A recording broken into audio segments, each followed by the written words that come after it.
How sweet to be an idiot. Can we just say before we start the show, I know the recording right now, that our producer, Chris Morrow has been baiting Charlamagne to get out all of his talking points before the fucking episode.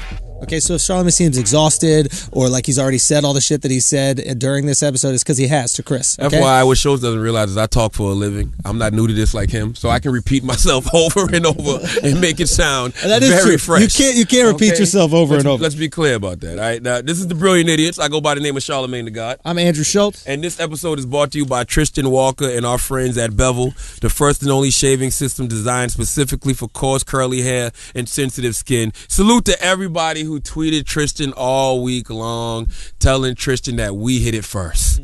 I don't know how his girlfriend or his wife felt about that. I'm sure his wife was like, why is everybody saying that Charlamagne and Andrew hit it first? Is there something you want to tell me, Tristan? We're strictly talking about the use of Bevel, man. Yeah, right. We're talking about that cooling lotion. Put that shit in those nipples. Check out getbevel.com today. Use code IDIOTS to get 20% off your first month at getbevel.com. That's GetBevel.com. Salute to my dog, Tristan. Now. And keep tweeting Tristan, okay? He likes it. All right, I got some more shows coming up. I'll be in West Nyack, New York, Valentine's Day weekend at Levity Live, the 12th through the 15th of February.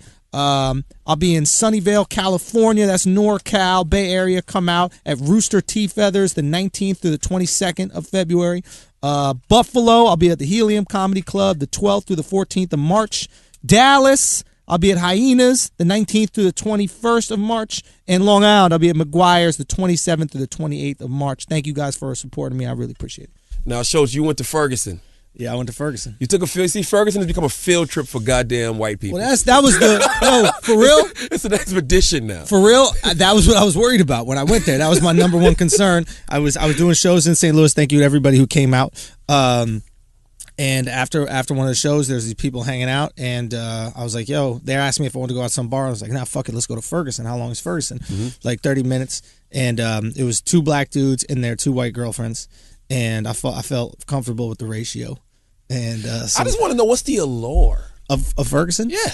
A town nobody ever heard of before this tragic situation happened. So I understand going there with all the riots and protests and everything. It was about, it's, what's the allure of going to, like, a place, a concentration camp? Not comparing. I never wanted to go to a concentration camp. There's concentration camp tours. Like, there's a fascination with tragedy, yo. It's like the 9/11. I'm not saying Mike Brown was the Holocaust or 9/11 or any of these things, but I'm comparing to in terms of tragedy. Like, this is a monumental moment, and you could argue American history. I never want to go to none of those places. You might not, but I felt a need as an American, but as somebody also talks about, things that are going on in the news and things that are happening in today's day and age. Like, I felt I need to just feel it. Like, I need to feel what it was like. I need to feel what it was like to maybe be Mike Brown, be Darren Wilson. Like, I needed to feel what it was like to be in that market. Like, I went to the market. I went in and bought a water at the market.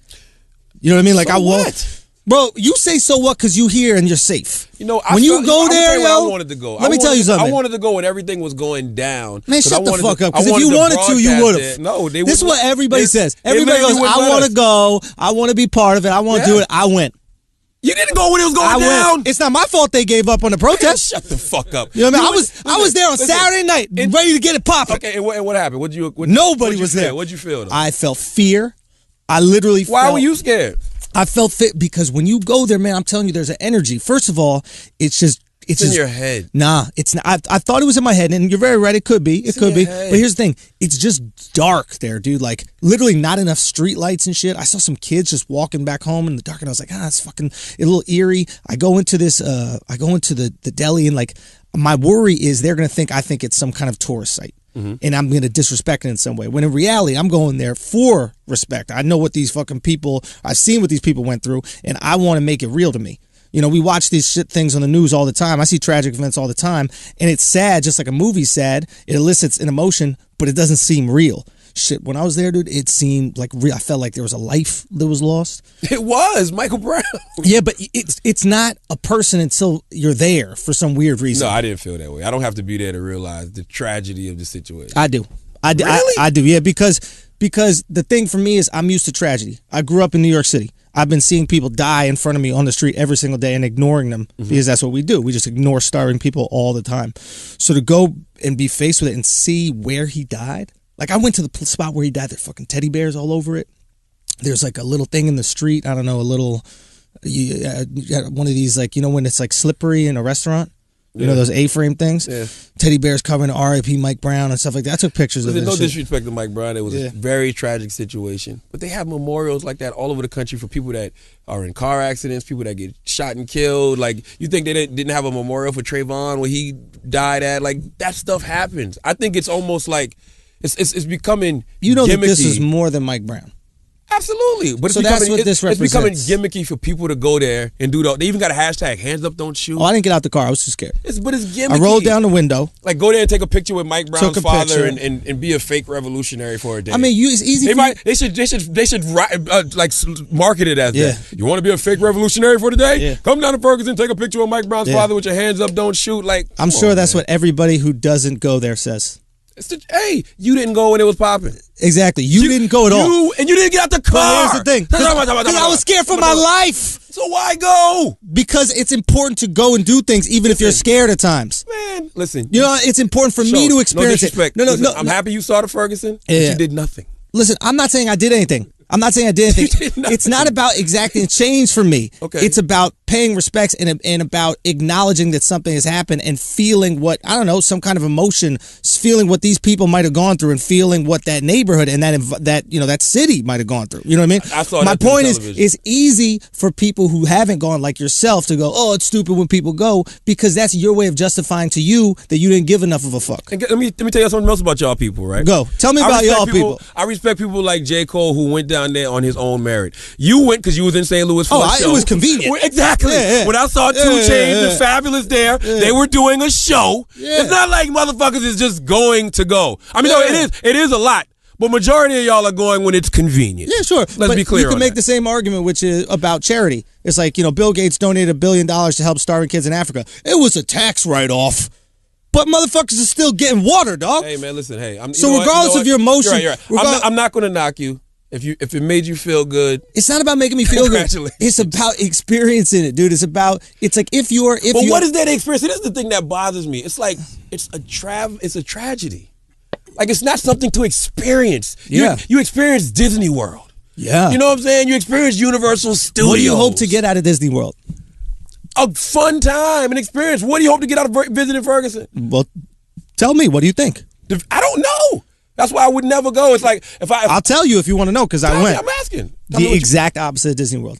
I felt despair. I felt sadness. I felt poverty. It totally changed my entire opinion on gun control. It changed my entire opinion on poverty. Everything. Like, being in Missouri. Why did it change your opinion on gun control? Because we don't have a gun problem. We have a poverty problem. And when you mix poverty, was a cop who killed Michael Brown with a gun. It's not about that, man. What are you talking about? It's about the senseless deaths that happen in this country all the time. And I'm not trying to sound preachy or whatever like that, but the reality is this.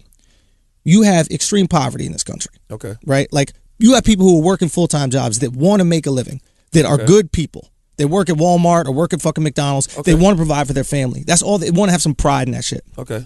But in America, you cannot make a living off a full-time job that's shitty. You could barely make a living off a full-time job that's good. Okay. We're talking, there's teachers out here who are barely making a living being a teacher. Do you know what I'm saying? Your point? So my point is, when you have a full-time job, you're not making a living, and you have a gun, and you got a baby that's fucking crying, and you got another kid that's fucking hungry as fuck, and your wife is fucking hungry, and she's working a job and she can't afford it either, and you got this gun, you might go get some food today. You might do some things to get you some bread. Why not go get another job? Because you got kids to look after. Maybe there is another job. You know how many people get devastated when, like, for example, Ford leaves. Are you encouraging people to go rob people? I'm telling you, it's a natural it's a natural order. No. It's a natural order. No, Chris is doing a little timeout shit because you don't understand how the fucking world works. It's fucking peaches and lollipops to everybody out here that doesn't realize. I'm from the hood, bro. Socialism. So then you should know. What did you do? I sold crack. Exactly. And that was the wrong thing to do. But why? You know what? Why were people selling crack? Why were people selling crack? I want to tell y'all something. To all the young brothers and sisters out there, Schulz must have just put some stock into a prison system because he's trying to encourage you motherfuckers out there to do Will crime. Will you let me finish my point? Let me finish my point. To fill the Just prison. let me finish my point. There is no point. If I get uninterrupted, let me finish my point. Go ahead. Okay? So here's the thing. We have a system where it is cheaper to just rob somebody. And you have a more effective living by selling drugs. You have people who are uneducated. You have people coming up in these. Why are they uneducated? Not because they don't want to go to school, because their fucking parents ain't shit. Why are they ain't shit? Because they couldn't get jobs. And the shitty job, a waitress should be able to, that works full time should be able to make a living. Back in the day when Ford had his car plants, everybody that worked there could afford the car. We need a system. I know waitresses that are getting by. Not only are they paying their bills, they're going to school. Sure. I was on the phone with one yesterday who's going through medical school right now. Absolutely. And guess what she was doing? Absolutely. Complaining about money. Sure. And I asked her, I said, yo, you got enough food and stuff for the storm? You know, she said, I got bread. Hey. Some people sacrifice because they know in the future they will have a better life. When you get a gun and you say, I'm going to go rob some people, that's settling. You should never get to a point in your life where you settle. You should get to a point in your life where, I've said this all the time, I would rather wait than settle any day of the week. Sure. If you're putting yourself in a position to do better things, you eventually will get better. Right. You don't have to go out there and resort to robbing and selling crack like you I don't. did. Nobody does. You don't, because you had a father you could live with. You had a mother that you could live with. My father was my father was an alcoholic. My father was Did he have cocaine. a house? Did he have a house? He built. Did he have a business? It took him. No. Yes, he did. He owned a club. You're lying right now. Listen. You're lying right now. Time out. Let me get to where I'm going with this. That was after. But keep it real. That was after rehab. And your mother had a full-time job. Did she not? She was the school teacher you talked about. Did she have a full-time job? $20,000 a year. Did you have a roof to stay under? So can you fathom that there might be people who do not have those same luxuries that you were afforded? So you think those people? You really think that there's people out there who are completely homeless who are out there robbing? Let me ask you a question. Stealing people. You think rich people are shooting each other? Those are the gun problems that we have from rich people? What you're doing right now, Schulz. I'm asking you a question. No. I'm asking you a question. No, you're absolutely right. Do you think that the gun problem in America is from people who make over $100,000 a year? Those are the people shoot and kill each other in the streets? Well, last time I checked, these rich white motherfuckers, these privileged kids who shoot up these schools, they're not homeless. That's the gun problem in America? You're saying the majority of shootings are school shootings in America? You out of your goddamn mind. That is the vast minority of gun violence in America. Vast minority. I didn't say that. But whenever the gun problem is discussed in America, whenever Barack or whatever president is on TV, when do they start discussing it? They don't discuss it when niggas is getting shot in Chicago. What? They don't discuss it when niggas is getting shot in Newark. Why is it? When do they discuss it? So then why is Answer it the question. Why is it when I'm discussing question, it? though. Why is it when I'm discussing it, you're not allowing me to discuss it and you're shifting the topic to school shootings? Because I'm trying to talk about those poor kids in Chicago. I'm trying to talk about the poor kids in Missouri, but you're not allowing me to talk about it. You're talking about these school shootings. So if you really want to do something for these kids, then let's talk about these kids. Let's talk about their parents can't have a full-time job, can't afford to feed them, and let's talk that they're pushed into a life of violence. My question was, what about the kids that are shooting up the motherfucking schools who come from these privileged homes? Vast minority. How many school shootings? There's always going to be exceptions to the rule. As Bill Burr said, there's always going to be a white guy that can dunk. Okay. There's always exceptions to the rule. But the vast majority, we're not talking about it's a race thing. We're talking about poverty. Poor whites in West Virginia shooting each other. Let's keep it strictly Poor whites in Missouri. Let's keep it strictly in the hood. Do you think all of these motherfuckers that are in the hood shows that are robbing and stealing and killing people with guns are doing it just because they're poor? Abso-fucking-lutely. Well, you're speaking from the perspective of somebody who's never been in the hood. Abso-fucking-lutely. First of all, it's not that I've never been there. I didn't grow up in the hood. I grew up in New York City. I had friends that are from the hood. I've obviously been and experienced these neighborhoods. I'm telling you from experience, but that's where you're wrong. You don't sell drugs. You don't sell drugs because your parents make $500,000 a year and because you have an MBA degree. You sell drugs sometimes because you could be a product of your environment. Like you said, an environment that is desperate. No, it's not. My mother was an English teacher. My father, even though he had his little stints with drugs and alcohol, he always kept his head above water. I didn't have to go sell drugs. I sold drugs because the people I was around on a daily basis, they were doing it. And guess what? Were they rich? No, yes, off of drugs. And guess what? Before drugs, were they rich? They weren't poor. Were they educated? Did they go to get college degrees? We were in high school. Did they get college degrees? Could they get a full-time job where they could live? I'm going to give you a great example. I got a homeboy. I'm not going to say his name. I already know who you're talking about. No, you don't. I do know because he was here and I already met him. No, you didn't. You're not talking about the guy who went to college, got a degree, and then he was also pushing? I don't even know who you're talking about. Who are you talking about? The guy that we met. Who? I don't want to blow him up because he served time. He did 5 years for it. No, that's one, but that's somebody else. Sure. That's my other guy. Sure. I got another guy who got a full scholarship to a college called Gardner-Webb University. He was a football player. Before he left to go play football and get that scholarship, he used to hang out with us in the hood. Yeah. Came home for one semester on a scholarship. Started hustling that summer. He was like, man, I'm tired of asking my parents for shit. I got to pay these motherfucking loans. Selling crack. This nigga never went back to school.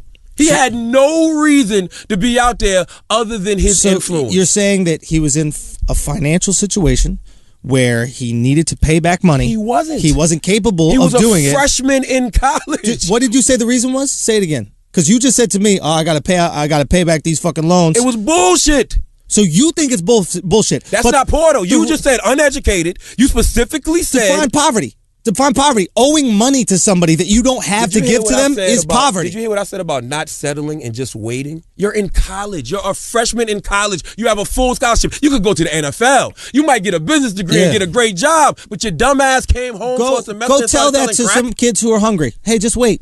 It'll work out. I know you're hungry, but just wait. Figure it out. I know you don't have a coat and you're fucking cold and you want a coat to wear. Yeah. Do you know what I mean? Well, yeah. So your suggestion is, here, take this gun. No, I'm not saying that's... Take this pack of crack. I'm not suggesting it. That's the reality. Fucking man catches you and puts your ass in prison. Do you want me to know what the suggestion is? What's the suggestion? Here's the suggestion. Make it so that if you have a full-time job, there is a livable wage attached to it. I don't care if you're a Walmart greeter. Let me finish. Let me finish. Not a livable wage. I know for a fact 51% of American kids in public schools, children in public schools, 51% live below poverty. Listen, what do you call below poverty? Take that into. There's a poverty line in America. My mother made $25,000 a year as a school teacher in the Berkeley County school system. She had 5 kids. Not once did I ever think we were poor. Well, how are your kids? How are they doing? What you mean? You did crack. You went to jail, so that probably didn't work out. That had nothing to do with her. How do you know? Because I wasn't listening to her. You weren't smoking. Hey, listen, you weren't selling crack and going to jail because of how wealthy your upbringing was. You know when my life changed? Go. When I started listening to my mother and father. And maybe why were you? When I started doing who were you listening? Who were you listening to? The streets. And why were you listening to the streets? Why do you think I wasn't listening to the streets and you were? The streets will always be a strong influence. But why weren't they influencing me? I don't know. Just think of an idea. Are you doing what your father and mother want you to do? They want me, because they told me to do whatever I wanted because I had that luxury. So they never encouraged you to do anything else? Nope. They said do whatever you wanted. Both of my parents decided to do whatever they wanted. My parents always taught me to do positive things. And what did you end up doing? Negative things for a moment. And why? Because of the streets, because of the environments you were in. You have to look. What I'm saying is, I'm not saying I don't think you know what you're saying. I know exactly what I'm saying. You're just not listening. The point is this: we have to understand why people are going out there and robbing. We have to understand why people are committing these crimes. That's not always it's the case. Desperation. You don't. The reason why we have more gun violence than other countries like Canada and all that shit who also have guns is because in Canada you can work at a fucking coffee shop and make a livable wage. You can make enough money to put fucking food in your mouth. Did you ever hear Jay-Z say? It is true. My girl lives there. How you telling me it's not? Do you know how many guns are in America? How many guns are in America right now? It's not about how many. It doesn't take. Just how many guns do you think there are I don't in know. Time. Did you ever hear Jay-Z say, broke niggas don't want no cash. They just want to kill you for the name? This shit don't have nothing to do with money. Some of these kids out here just blasting motherfuckers because they want to be accepted in their sets. Sure. It don't got nothing to do with cash. Me and Wax talk about this shit all the time. These niggas ain't even trying to get no money no more. They just trying to blast you. But that shit is a thrill. Where do you think this starts from? Extreme poverty. No, it doesn't. Do you think gangs start from, hey, everything's going well and we're having a good time and we don't need to protect ourselves because the police are afraid to come in here? I don't know why gangs started, but that shit... I just told you why. Most of these motherfuckers get crazy money. Look, this Think is about, the point. Okay, well, explain this. Explain the drug dealers in the hood who making mad money, who want to get all the money for themselves, so they go around and they're just killing anybody that could be fucking intruding on them making money. You just explained it. They want all the money for themselves. So that's not poverty. What do you mean that's not poverty? That's not poverty. Yeah, but they're taking advantage of poverty. They're instilling poverty. How? And they're coming from an environment of poverty. The drug dealers in the hood are not some white guy named Philip who goes out to the hood and goes, hey, you know what? I'm going to live in the projects now. We're going to run this project building. You know, we're going to be a fucking, what is it, a black disciple family. I'm pretty clear of that. I've lived it. All right, so you know. So I'm saying they're products of that environment. But my point is, if you get people are prideful. I'm gonna tell you where your logic is skewed. You don't even know my logic because you're not listening. You're not even listening. You just disagree with that. You're absolutely right. When somebody is poor and somebody's hungry, they're gonna do what they got to do. So what? So my solution is, why don't we step in and let me say this. No, your logic is skewed because it's not just poor people doing the killing. It's some poor people who think the exact opposite. I'm gonna go get me a job. I'm going to go get me 2 and 3 jobs. I'm not going to go get a gun and go rob people. Some people's mind is not on crime at all. And you're associating supreme poverty with crime. That's not the case. It's absolutely the case. No, it's not. How can you say it's not the case? It's not, man. And here's the thing. I'm not entirely blaming them for that. People are prideful. You know, an American, a fucking human being, whatever it is, are prideful. They want to be able to put food on their table, pay their own rent. People aren't pieces of shit.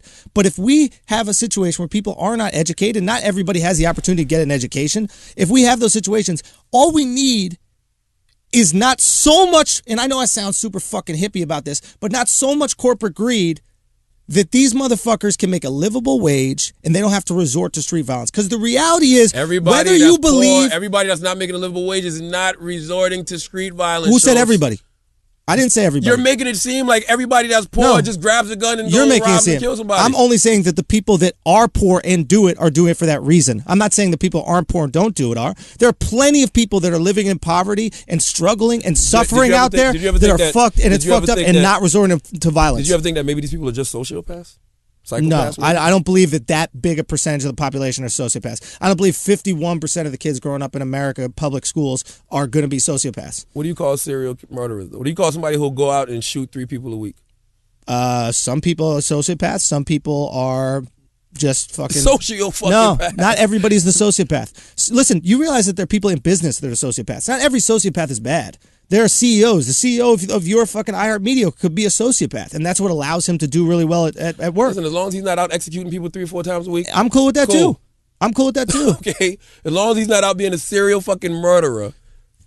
Cool. I'm with it. All I'm saying is, people in this country, right? In any country, you have to realize we hate on socialism all the time. We're like, I don't want to pay more taxes and give more money to all the people, etc. You're going to get taxed regardless. It's either you give the government some money, or some guy who doesn't have a lot is going to come up to you and rob you and say, I want your money. So you might as well just give it to the government and let it disperse, because socialism is going to happen organically or inorganically. Go ahead, Chris. I think everything you're saying about poverty is real, but can't you say we have a poverty problem and a gun problem? I think the problem is both. Trying to say we don't have a gun problem. The statistic, because I looked this up, I had a feeling this was going to happen today. And what I was trying to say to you before is, how many guns do you think there are in America? I want no guns in America. Okay, but there are 315 million guns in America. There are 305 million people. That means there's more guns than people in America. How's that not a problem? The poverty problem and gun problem are 2 different problems. Right. Here's the thing. They're not one and the same. Listen, they're connected in terms of deaths. We cannot deny the fact that gun deaths are associated with poverty. Yes, there are these situations where not always true, I didn't say always, but there is what's called a correlation. And if you deny the correlation, you're just denying mathematical facts. I think it's a correlation in some circumstances, but no, it's not always absolutely. The case. You're telling me the same amount of rich people with guns kill each other as poor people with guns. Listen, you're saying there's a Southside Chicago is the same as Greenwich, Connecticut, as Beverly Hills. You're saying that 500 people get shot over a weekend in Beverly Hills and Southside Chicago? Man, listen, just this weekend in New York, in the Home Depot, a guy shot his fucking boss and then killed himself in the head. This shit, murder, suicides. You hear this shit with athletes. You hear this shit with fucking entertainers. Anybody. Shit happens. There's going to be exceptions time. to the rule, but are you saying to me in Beverly Hills, California, one of the wealthiest parts of the country, the same amount of deaths happen via gunfire as in Southside Chicago? I'm sure it's not. But I bet you if you looked around America and you said the amount of cases of the husband who goes in and shoots his wife, or the wife who shoots her husband, or the murder-suicide shit I just disclaimed at Home Depot. I bet you it's tons of that shit. But you don't think the murder-suicide happens in the hood as well? Of course it does. So my point is, those same things happen in rich neighborhoods and poor neighborhoods. The only problem is the gun violence in the rich neighborhoods, like Beverly Hills, does not exist the same as in the Southside Chicago, because there isn't the same desperation. You have to understand, people are desperate. I know it's hard for us to realize, and that's one of the things that I realized when I went to Missouri, and I felt desperation. You know what I was when I was desperate? When I was like, Shit, I'm out here selling dope. You were involved in shootings, dog. You went to jail, B. Listen to me. Can I finish? Yeah. After I went through that, I realized, like, hold the fuck up. My situation, I'm not desperate like that. If I'm not desperate, you know what I did? I went and got 3 jobs. Yo. I worked 3 jobs at Charlamagne. one motherfucking time. My sister, my older sister, this is where I learned this from. My older sister, not only did she go to college, she worked her way through school, she was working 2 and 3 jobs at one time. That's just the way I was taught to be. If you don't want to sell crack, if you don't want to grab a motherfucking gun, which is stupid because you're going to end up in prison, go get a motherfucking job. I'm with you. It's never that serious. I'm with you. It's never that serious. Here's the thing. First of all, you're an exceptional individual. And it's a lot of exceptional individuals. And I was the second sentence I was going to say. There are a lot of exceptional individuals. There's a lot of people. I mean, some of my closest friends grew up below the poverty line, went to college, literally hustled through college. I had a buddy who in college was a bookie to pay for college. Do you know what I mean? Like hustled weed, like did whatever he had to do to pay for college. And now the kid's making $100 grand a year. Let's not even go that far. Let's talk about the kids who aren't going to make it to college. You little motherfuckers do not have to pick up guns. You do not have to sell crack. You're choosing your own fate. So then what do? What you mean? Go get a job. But the jobs don't pay enough.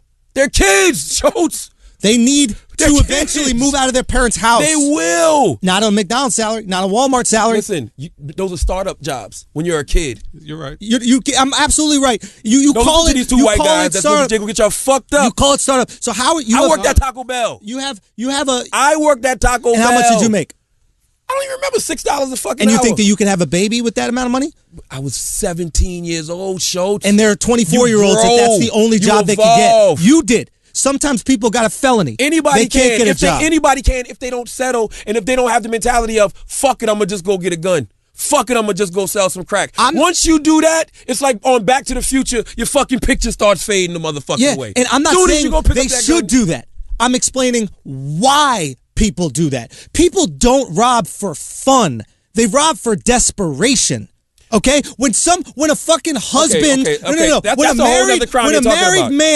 a married man, and this is a white dude, okay, so I'm not making it some racial issue. White guy goes up. There's a video of it. Goes up to a fucking convenience store, gas station. Walks up to the guy, and he's literally almost in tears, and he says, "Hey, I need that money. Give me the money for the thing." And the guy goes, I have kids, I got to feed them, I need the money. And the guy goes, how about I just give you $40? He goes, no, I need it all. And if I can pay it back to you one day, I promise I will, but I need to have all the money. And the guy gives it to him. That shit is heartbreaking because that motherfucker. That's one situation. There are situations like that all the time. Absolutely only the guy's wearing a ski mask. White, black, fucking everybody. I'm going to tell you this about the hood. If you're trying to get money, you're going to go get money. If you're trying to kill, you're a killer. People that are really trying to get money ain't mixing the two. Some people don't go trying to kill. I go to your house and I do a home invasion, right?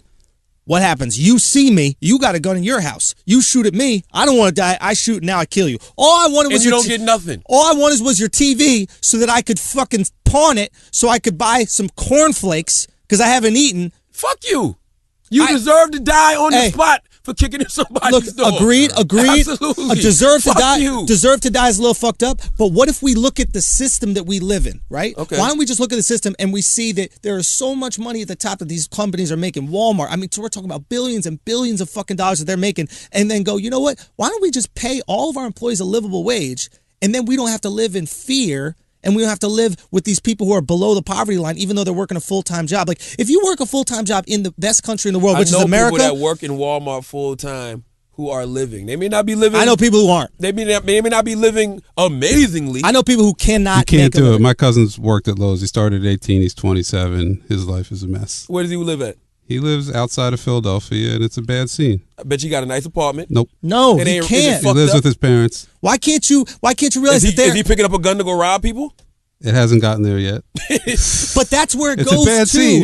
Schulz, what you're saying is right. I know exactly what you're talking about. It's not right. I associated but your problem is you're bringing the violence in as a justification. Out my point is crime. Everything you've talked about white privilege on this show, you're being completely hypocritical because now you're doing the same thing. Before, when the conversation was white privilege, you're like, But we can't give people this excuse. We can't put it in their minds. You're giving people an out to that they're going to fail. You're playing in these little kids' The situation you're describing is 100% accurate, but then you're giving that out. First of all, I don't want this white privilege nonsense to enter it as an out. We're talking about underprivileged people in general. If you're white, black, fucking Asian, white. Indian, I don't care what your race is, okay? Right. If you are underprivileged by the situation that you were brought up in, you are ignorant and you are naive to not address that, okay? But what I'm saying is if Will Smith's kids, I don't think are suffering from a lack of privilege and they'll do fine, whereas your cousin who happens to be white and Jewish, right? He's not Jewish. Oh, he's Jewish. Not privileged. Jesus he's very Christ. poor. His father is a fucking Vietnam vet no, who has Parkinson's and is in a VA hospital. I'm trying to say there's no is fucking privilege. My point is there's the perception, right? Okay, there's this white Jewish guy. Oh, what? His parents are lawyers or something like that? Right. Well, that's what society is going to think about this kid. But the reality is it's not the case. What do you mean? What am I talking about? All I'm saying is no. Don't act like you don't know what I'm talking about. If you said, "Hey, there's this my cousin who's white and Jewish," people are going to go, "Oh, I bet he's in dire straits in Philadelphia." The stereotypes that is associated to those things are he's probably living a life of privilege or doing okay. But the reality is he's not. Now, when it comes to privilege in general, underprivileged people, I'm not giving them an excuse to not fail, but we are denying people a right to live if we do not address the situation where we're in. Now, I'm not blaming guns. I'm not blaming gun violence on. I'm not saying that the gun control, we shouldn't address gun control. We need to address gun control. But it is a dangerous society we live in when we have extreme poverty, which we do and we ignore, and legal guns. Yeah. Give me one or the other. If you want extreme poverty in America, that's what a capitalist America wants. You know what? Okay, you do that and you'll deal with the guilt that's associated with that, but illegal guns immediately. Because motherfuckers are going to kill themselves. This is the thing I'm trying to tell you, though. Extreme poverty does not lead to gun violence because when you're extremely poor, you're thinking about getting money. And if you're in these how do you get money when you're extremely poor? You go sell drugs. And what do you do when you sell drugs? If anything, what do you do? You sell drugs with what? You said your point. Let me say mine. If anything, extreme poverty has led to more brothers getting fucked up in the drug game than it's led to more brothers becoming killers. Can you look up drug deaths for me? Can you look up the drug associated deaths? It's common sense. Just look up drug death because you're not listening to what I'm saying. What did you carry when you sold drugs? Did you carry a gun when you sold drugs? No, I went and got dope. You didn't have a gun when you sold drugs. Later on, but that wasn't my mindset. My mindset was I want to get money. That's what you don't understand about the streets. Let me ask you a question. You don't understand this about the streets. It's shooters. It's niggas it's goons that you get to have your shit like that. But niggas that was getting money was getting money. Yeah, and so you don't think there's any drug deaths with guns associated? I would say that's one of the most. You're not listening to what I'm saying? I would say that's one of the most. Hush for a second and pay attention to what I'm saying. Oh, I'm listening to what you're saying. It's bullshit. If you're extremely poor, right? Yeah. You want money. Yeah. So what do you go out there and do? You tell me. You go out there and buy some motherfucking dope to sell. And how do you protect yourself doing that illegal activity? What I said was, I guarantee you that led to more motherfuckers getting fucked up and being in jail than fucking gun problem. But here's the question. What do you think a lot of these drug dealers get popped with? What do you mean? When they go to jail and they don't get them for drugs, what do they get them for? Ooh, possession. Tax evasion. Possession. Money laundering. Possession of a deadly weapon. No, and why are they possession? Where are you getting your stats from? Listen, Chris, can you please look this up? No, I want to know where you got that from. You ready? You ready? Are you ready? Yes. Colorado, murder rate, after they legalized weed, the murder rate has dropped 42%. You don't think any of those murders were drug associated? What was the murder rate to begin with? That's what I want to know. 100%. Legalize weed in Chicago, and when the murder rate drops 42%, then I'll be like, okay, round of applause. It would when they had prohibition. Shit might have been 4 people.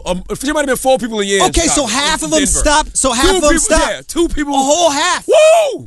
Out of 4. Great. Hey, listen, if 42% drops in Chicago too, because what you're trying, let's be clear you're trying to act like there's no association between gun deaths and drugs. That's absurd.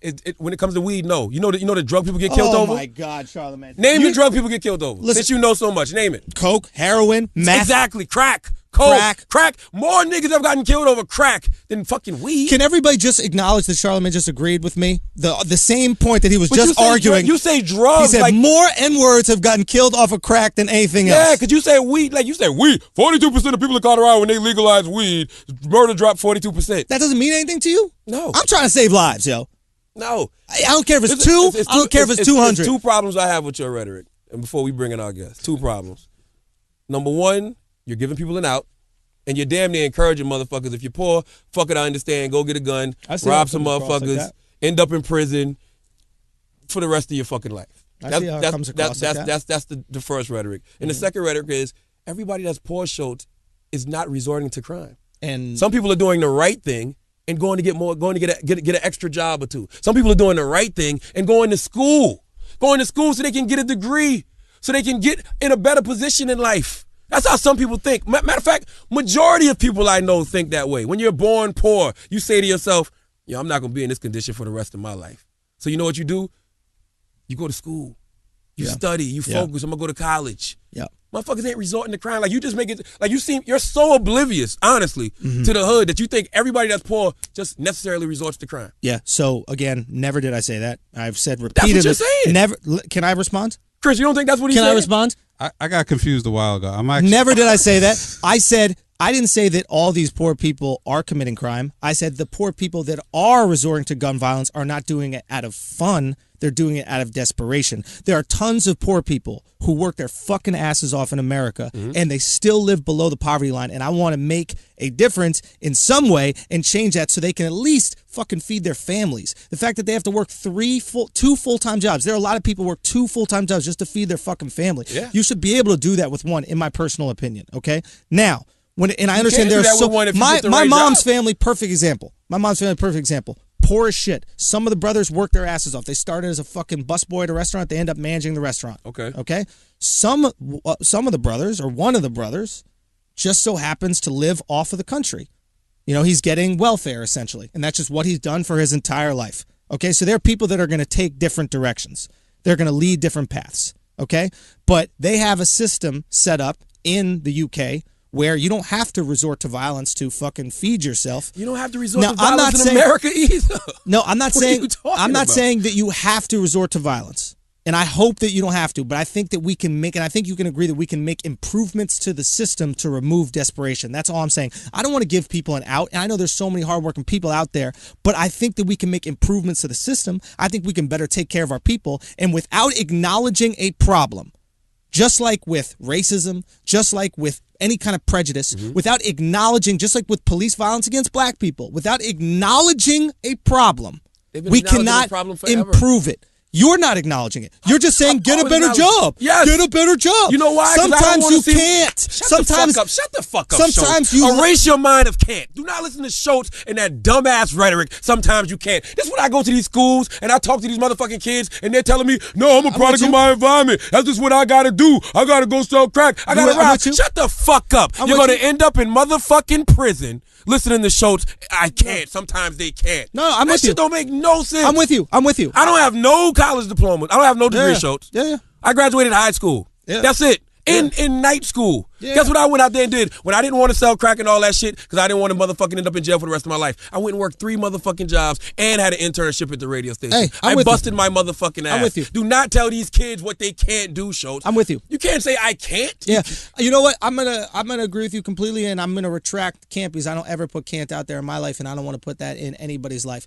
But I think it is disrespectful to people to not act like some people have it difficult. I think we do them a disrespect to act like there are certain situations where people are more advantaged and certain situations where they're less advantaged. If you worked at a factory your whole life and you don't have any education outside of that factory just happens to move to Mexico, you have a family that you have to provide for. You haven't made enough where you can actually make these savings. I think we're doing a disrespect to those people to just go, well, just fucking move your whole family to somewhere else. To not go, okay, you have a tough situation and we need to figure out a system where we can do something to help these people. They should still pull themselves up by their bootstraps. I don't want to give them a thing to do. But I think we have to. I don't think there's anything wrong with us as Americans if we want to just come back and be like, yo, we got to fucking help people out, man. No one's arguing with that. It's when you bring guns into the conversation and then say we don't have a gun problem. That's the whole issue. Everything you're describing is 100% accurate. I think anybody with guns has a gun problem. Let me put that out there. But I think our gun problem, the reason why it's heightened compared to all these other countries is because of our extreme poverty. Because the amount of guns that have been pumped into our society. I think it's the extreme poverty. I think if everybody was rich, you wouldn't have the same gun problem. I think it's disrespectful to, tell a victim of gun violence who may have gotten robbed and killed, wherever you are now, heaven or hell, to say, hey, man, it's okay. That guy couldn't find a job. I never said it's okay. But basically you did, Schulz. No, there's a difference. There's a difference between saying things are okay There's a difference between saying things are okay and acknowledging that this is why this happened. You said, I can't even, listen, I am from the hood and have done these things. Do you get what I'm saying? No, because you know why? Because I can't even wrap my brain or understand the logic in going to take from somebody else after they've worked hard for what they've worked hard for. I get mad about that shit when I think about it now. I hate when I hear about motherfuckers doing home invasions and accidentally killing somebody, motherfucking so do I. shooting at somebody trying to rob them. Or what happened to Short Hill Mall? The guy was getting robbed on Christmas Eve and he was trying to protect his wife and ended up getting shot and killed. That's whack to me. I hate praying. It. Go get that motherfucker, bury him under the jail. Fuck that. I hate it. Your life should never get to that point. It ain't never that serious. Yeah, and nobody's arguing that it is. And guess what? I don't think it is. If you got to resort to that because your kids are at home motherfucking crying, you shouldn't have been fucking in the first place. Yeah. Okay. It's easy to say that after the fact. Hindsight is 20/20. I agree. That. I'm not giving these kids no excuse to go. I'm not giving them any excuse either. But to not acknowledge it is the exact same thing as going, hey, you know what I mean? I don't think there is any problem with police brutality. I don't think there is any problem with police violence toward black people. It's not the same. I don't think it. You know why it's not the same? Just get a job. You know why it's get not your bootstraps up. There are no policies in place to protect us from police brutality. There is policies in place for people who are living below the poverty line. And I don't think those policies are good enough. And that's my point. I think we need to change those policies. And I think that you want them to get more food stamps? You want them to get more government assistance? They don't want fucking food stamps, dude. They don't want a handout. They don't want a fucking handout. What they want to do is have the pride of being able to fucking feed themselves, dude. Let these people be prideful. Human beings are prideful. The unemployment rate is one of the lowest it's ever been right now. Yeah, people are employed, but they can't make a living wage. Unemployment is... What do you call a livable wage? Employment is bullshit. Tell me what you call a livable wage. You can't pay rent and feed yourself. Tell me... No, don't think about New York. Tell me what you call a livable wage. It depends on where it is. In New York, it's much higher than it is in fucking South Carolina. Okay, so guess what? If you're in New York City, right, and say, you make $25,000, $30,000 a year. You're probably below the poverty line. You're probably below the motherfucking poverty line. Yeah. So you know what I tell people to do, and this may sound crazy, but hey, sometimes you do have to go move to live a better life. And I think people do. Go down to Columbia, South Carolina. Go to New Jersey. Go to Mount Scott. Go live in that Jersey near Philly. Go do that sometime. Sure. Come down to come up. Sure. I don't see nothing wrong with that. Sure. I'm the type of person, I'm not going to sit around and just complain about my situation. You're absolutely right. And I think it'd be disrespectful to them to not acknowledge that that's not the easiest thing to do. But yes, they should do that. And maybe we should have some kind of policy if there is a huge layoff that the company that does lay these people off includes some kind of movement package. If you know do. Not necessarily. Not necessarily. When in Flint, Michigan, when the fucking factories left and rolled out, that was it. They might have given them some. They didn't get no severance? They had to get severance. They might have given severance package. And maybe there should be some kind of movement package as well. If you know you're going to take 50,000 jobs out of a fucking area with nothing to replace that job, maybe we should say, hey. Hey, listen, man, I've been fired 4 times in my life. That's just the breaks of life, bro. I've been fired. I'm just the 7th radio station I've worked at. Listen, the 7th. I'm with you. It happens. I'm with you. Guess what? Listen, when I got fired from Philly, after being with Wendy Williams and Philly, and I had to move back to Moncks Corner, South Carolina with my mother, guess where I was at? In the unemployment office in South Carolina, willing to work wherever and collecting my unemployment checks. And we need other people to do that shit as well. You know how crazy I felt sitting in that motherfucking lobby? Motherfuckers like, damn, Charlamagne, what's up? Hey, nigga, I got fired. It is what it is. I'm here trying to get that unemployment check. Hey, man, that's beautiful. I don't have pride. Listen, if you're a man, you're going to do whatever the fuck it is you have to do and that's a mentality. Legally to motherfucking make it. Yeah, and that's a mentality, and that's the reason why you're successful, and that's the reason why a lot of people are successful. And people can be successful, too, if they adopt that mentality. Absolutely. They can't have the mentality of grab a motherfucking Glock, go sell some rock, and I would say, fuck it. I'd never justify that. But we'd be ignorant if we didn't say this is something that leads them down that path. Not in every situation. And we can change certain things in certain environments, in certain neighborhoods. We can put certain programs in certain neighborhoods to maybe stop a kid like you who has all the fucking talent in the world, a smart-ass dude who almost lost his blessing in a weird way. Yeah, because listening to people like you telling me this is how I got to get my money. You weren't listening to people like me. If you were listening to people like me, you'd be doing what I did. This nigga sounded just like you. I didn't. The way you sounded initially. Maybe I communicated it poorly. It's how them niggas used to talk to me. I wasn't saying this is what people should do. I'm saying this is the reason why they do it. Niggas used to be like, hey, man, you know what I'm saying? They don't love us out here in these motherfucking streets. They don't give a fuck about us, you know what I'm saying? You see them motherfuckers out there living fat off the hog, you know what I'm saying? You know what I'm saying? Let's go get this money. Let's go get this motherfucking money, nigga. Let's go sell this motherfucking You should never do that. You should never fucking do that. I'm just saying there's a reason why they do. And it's not fucking, hey, this looks like a fun thing. Not in every case. But let's bring in our guest. We got a lively one today, folks, as you can tell. Shit. Okay, but get clearer, smoother skin with Bevel. Yo. Who doesn't want that? Here, I need some water, please. Bevel is the first. A lot of screaming today, guys. Dog, I fuck with Bevel. There you go. All right.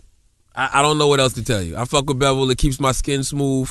You know, I don't have razor bumps because of Bevel. You look good. And I have been going to a dermatologist, Dr. Natasha Sandy, and she has been asking me, like, when you first came here, you had ingrown hairs. Yeah. What have you done to correct that? Why don't you have them now? I said, well, other than the job that you're doing, I've been using a new shaving kit, which is called Bevel. And she was like, well, keep using Bevel. Let me tell you this. I'm not black. I do not have coarse curly hair. But I, too, use Bevel, and it's a great razor, man. That's really what it comes down to. That's all it boils down to, dog. Just rock with it, man. This thing is great. So check out getbevel.com today. Use code IDIOTS to get 20% off your first month at getbevel.com. That's GETBEVEL.com. And remember, 20% off. And ladies, a lot of you took our survey too, and if you want something different but also a perfect gift for your man for Valentine's Day, look no further than Bevel. Get your man that Bevel. You know he's got that bumpy skin. You know you feel it when you guys kiss and it's uncomfortable. You know you don't like him giving hickeys because you feel like you're going to suck one of the hairs right out of his neck. That is a really good Valentine's Day present. Boom. Like, that is a really, really good Valentine's Day present. Like, I would definitely go get a Bevel shaving kit for your man. Yeah. Absolutely. I would get one for your man, too. All right, let's bring our guest in. All right, this guy coming in, I gotta give him a big introduction. This is my guy, man. Okay. This is my best friend in comedy. Okay. One of my best friends in life. But if there's anybody out there who listens to the show and you think you're my best friend in comedy, you're not. It's Akaash. Yeah, it's weird to say, but it's true. Akaash Singh, everybody. You might know him from Wild 'N Out. He's the Indian guy that made fun of, who'd you make fun of? Conceited. He buried Conceited. He's on Guy Trended Code. on Reddit. He's got the nice eyes. Top story on Reddit. Okay? He's got the nice eyes on Guy Code. Beautiful green eyes on Guy Code that he wastes. Wastes these green eyes. Beautiful skin, great hair. Wasted because he's committed to his religion. This is Akaash Singh, everybody. What's up? Thank you guys for having me. Why do you keep him in the background? Because he's Indian? He don't in the keep me background. I've been doing everything I can to get Yeah, You just said Schulz- this is your best friend in Schulz, comedy. real quick. well- Schulz is loyal as fuck. Schulz did everything he could. Schulz got me in the door at MTV too. True. I forced the door open. He I did. raped him into MTV. He did. Listen, I'm super loyal to Schulz, and I think sometimes people don't get why. Here's how dope Schulz is as a friend. When he got his show, the Hookup, what's it called? The MTV show, which is now They canceled. did not want me to be a writer. They were just completely unwilling. This is in LA, by the way. He bothered them so much. His managers called him like, "Listen, we'll make your friend a writer. Just please stop harassing MTV." Oh, no, they That's said dope. no, and I still brought him in.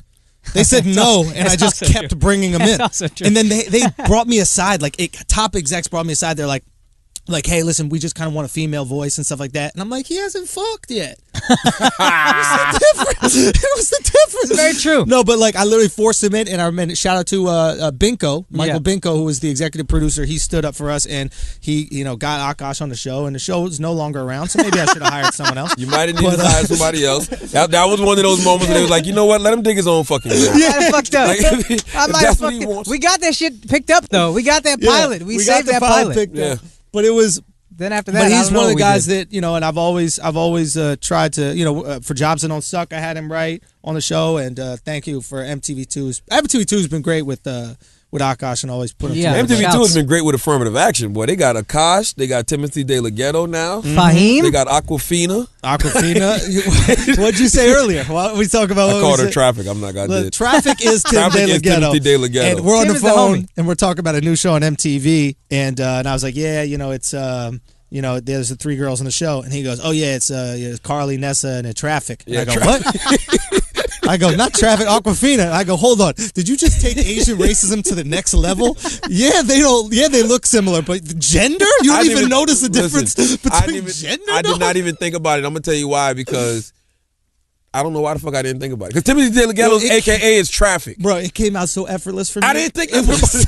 I was like, Traffic. I'm like, no, that's not her fucking rap name. I walked up to Timothy and called him Aquafina one time. That's so good. I did. 'Cause I couldn't remember his rap name. I was just like, okay, one of these guys I know raps. I was like, I know both of them rap, but I couldn't remember their rap names. Aquafina from a dude is a horrific rap name. You got that wet. Say what? She got that wet She got that wet. Is that what she says? Yes. Now listen, we got Akaash here, right? Because I was thinking about something the other day. I was listening to let me get this guy's name right. Akaash hates this guy, by the way. Well, okay, let's relax. Let's relax. Hari Kondabalu.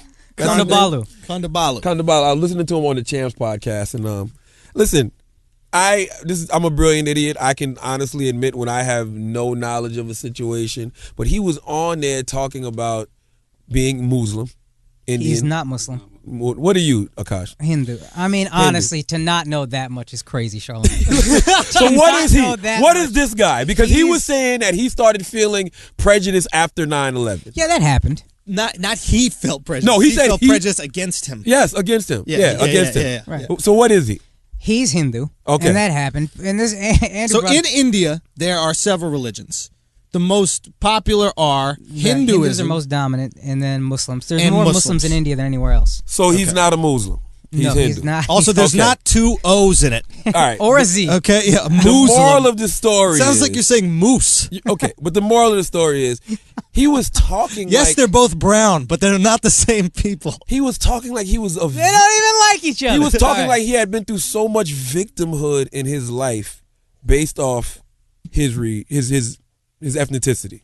Yeah, Basic. ethnicity is a huge deal. So he texted me last night. No, we're talking about this. We're talking about him, and then there's another article, Eddie Wong's yes, article in Vulture. Yes, and I said, So- don't they know that black people have the patent on being on victimhood in America?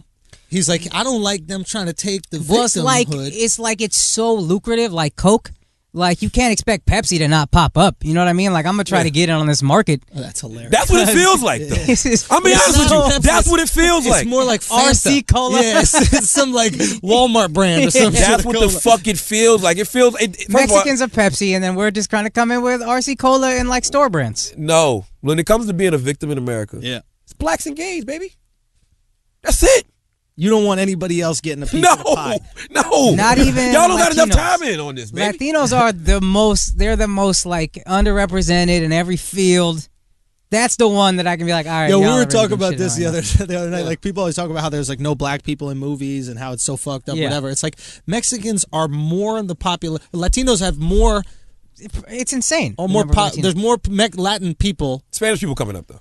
They coming up. But where? Like, No, they coming up. They coming up. I don't. Do you see them in the movies? Yeah, I mean Spanish. Listen, they got their own radio stations. They got their own television stations. which is dope, but they have to do it on their own. They're not the things They're that there. we as minorities complain they're about. really there. No, but here's the thing that I like about Akaash and his philosophy, which I find so interesting. Akaash is one of these guys which is kind of different from Hari and different from Eddie Wong, in that he doesn't care about the quote unquote white man's approval. He's not asking for permission. He goes, I got 1 billion people as an Indian. We'll just do it ourselves. Yeah. Who the fuck needs you? Yeah. And We'll just so go get it. describe like what you're saying. With So this is I guess to the point of the Mexican radio station. Like they were Spanish. saying, well, it's in Texas. Don't it's get a mad at me when I Mexican confuse Hindu with Muslim station. ever Sure, fine, again. that's true.